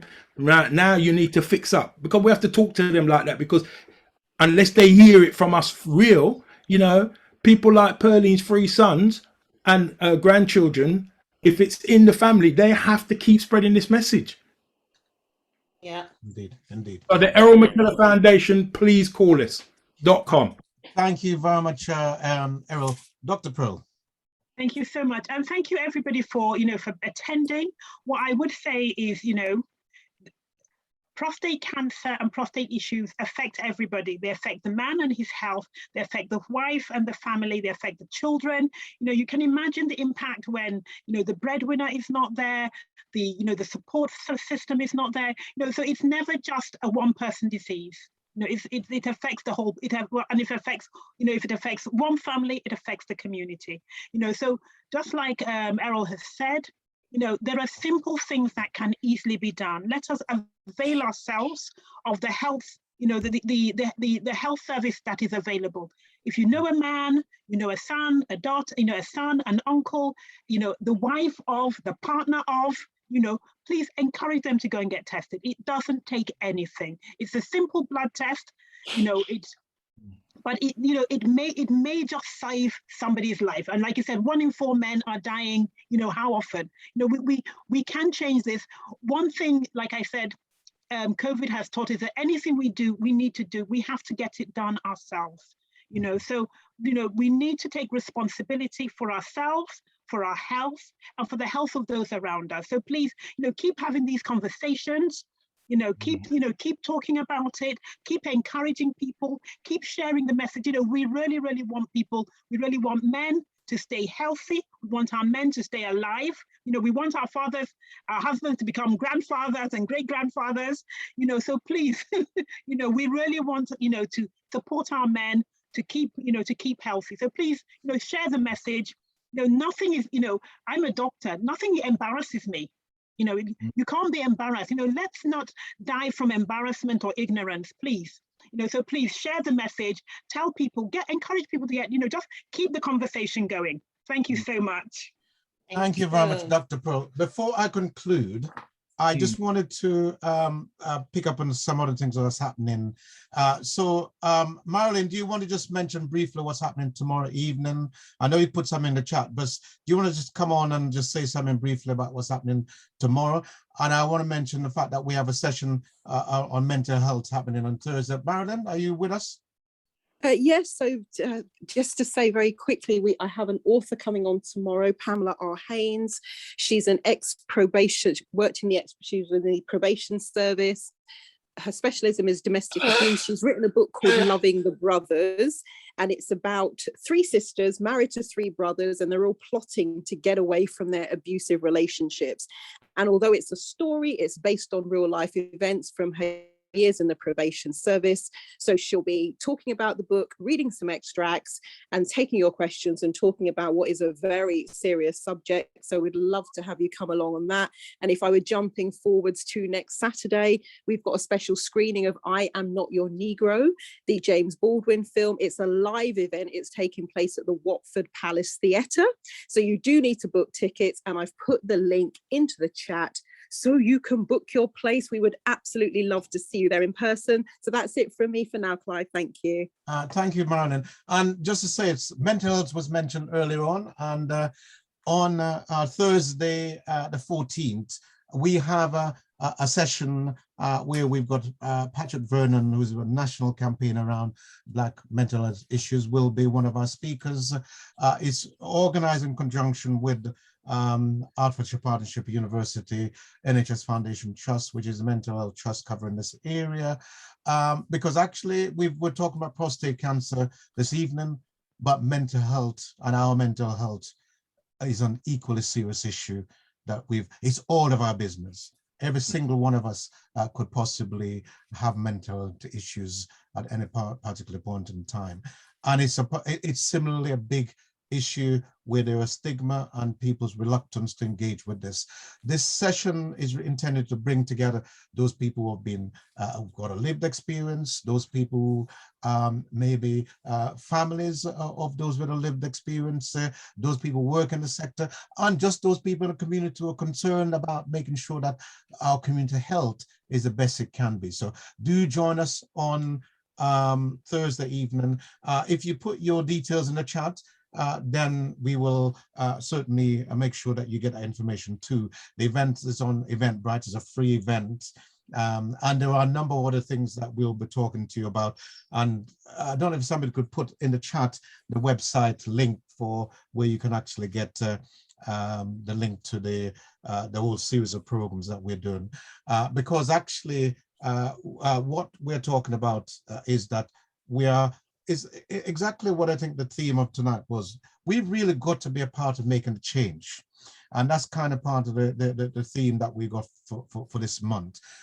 But I have to say that we have a Black History group, because actually, although we're doing a lot in October, we kind of recognize and acknowledge that Black History is every day. You know, it's not a once a month, a 1 month in a year kind of thing. So there are other things that we're doing too. Please put your details in the chat, and we will sort under. I see that Marcy's put in the link to the program.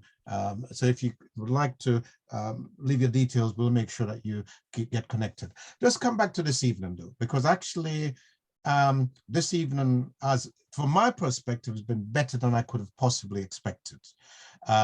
We have had two superb contributions from Dr. Pearl and Errol, and I cannot thank them for their contribution that they've made. So many people have talked about having the recording for tonight, and that in itself is indicative of the fact that people actually want to share the messages coming out of this evening. Yes. And I think the message for me, it goes back to the motto that we have as an organization, and that motto is together we can achieve. And we've really got to look at how we move forward with making our community a better place and our health the best it can be in every possible way. And that does mean that we have to talk about these issues. We cannot any longer continue to say that, well, we're going to hide this and we're not going to say this and we're not going to say that.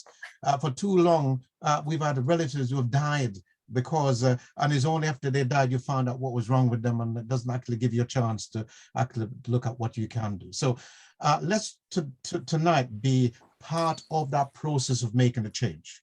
That process of actually coming together to say that together we are, not only can we achieve, but we're actually going to achieve the kind of health and the kind of well-being that actually is going to make a real difference to the overall well-being of our community. So I'd like to thank Errol and Dr. Pearl profusely on behalf of everyone who's been involved in organizing this event. You see me, but actually you shouldn't have seen me tonight, but there are plenty of other people involved in making this happen, and I really thank them too.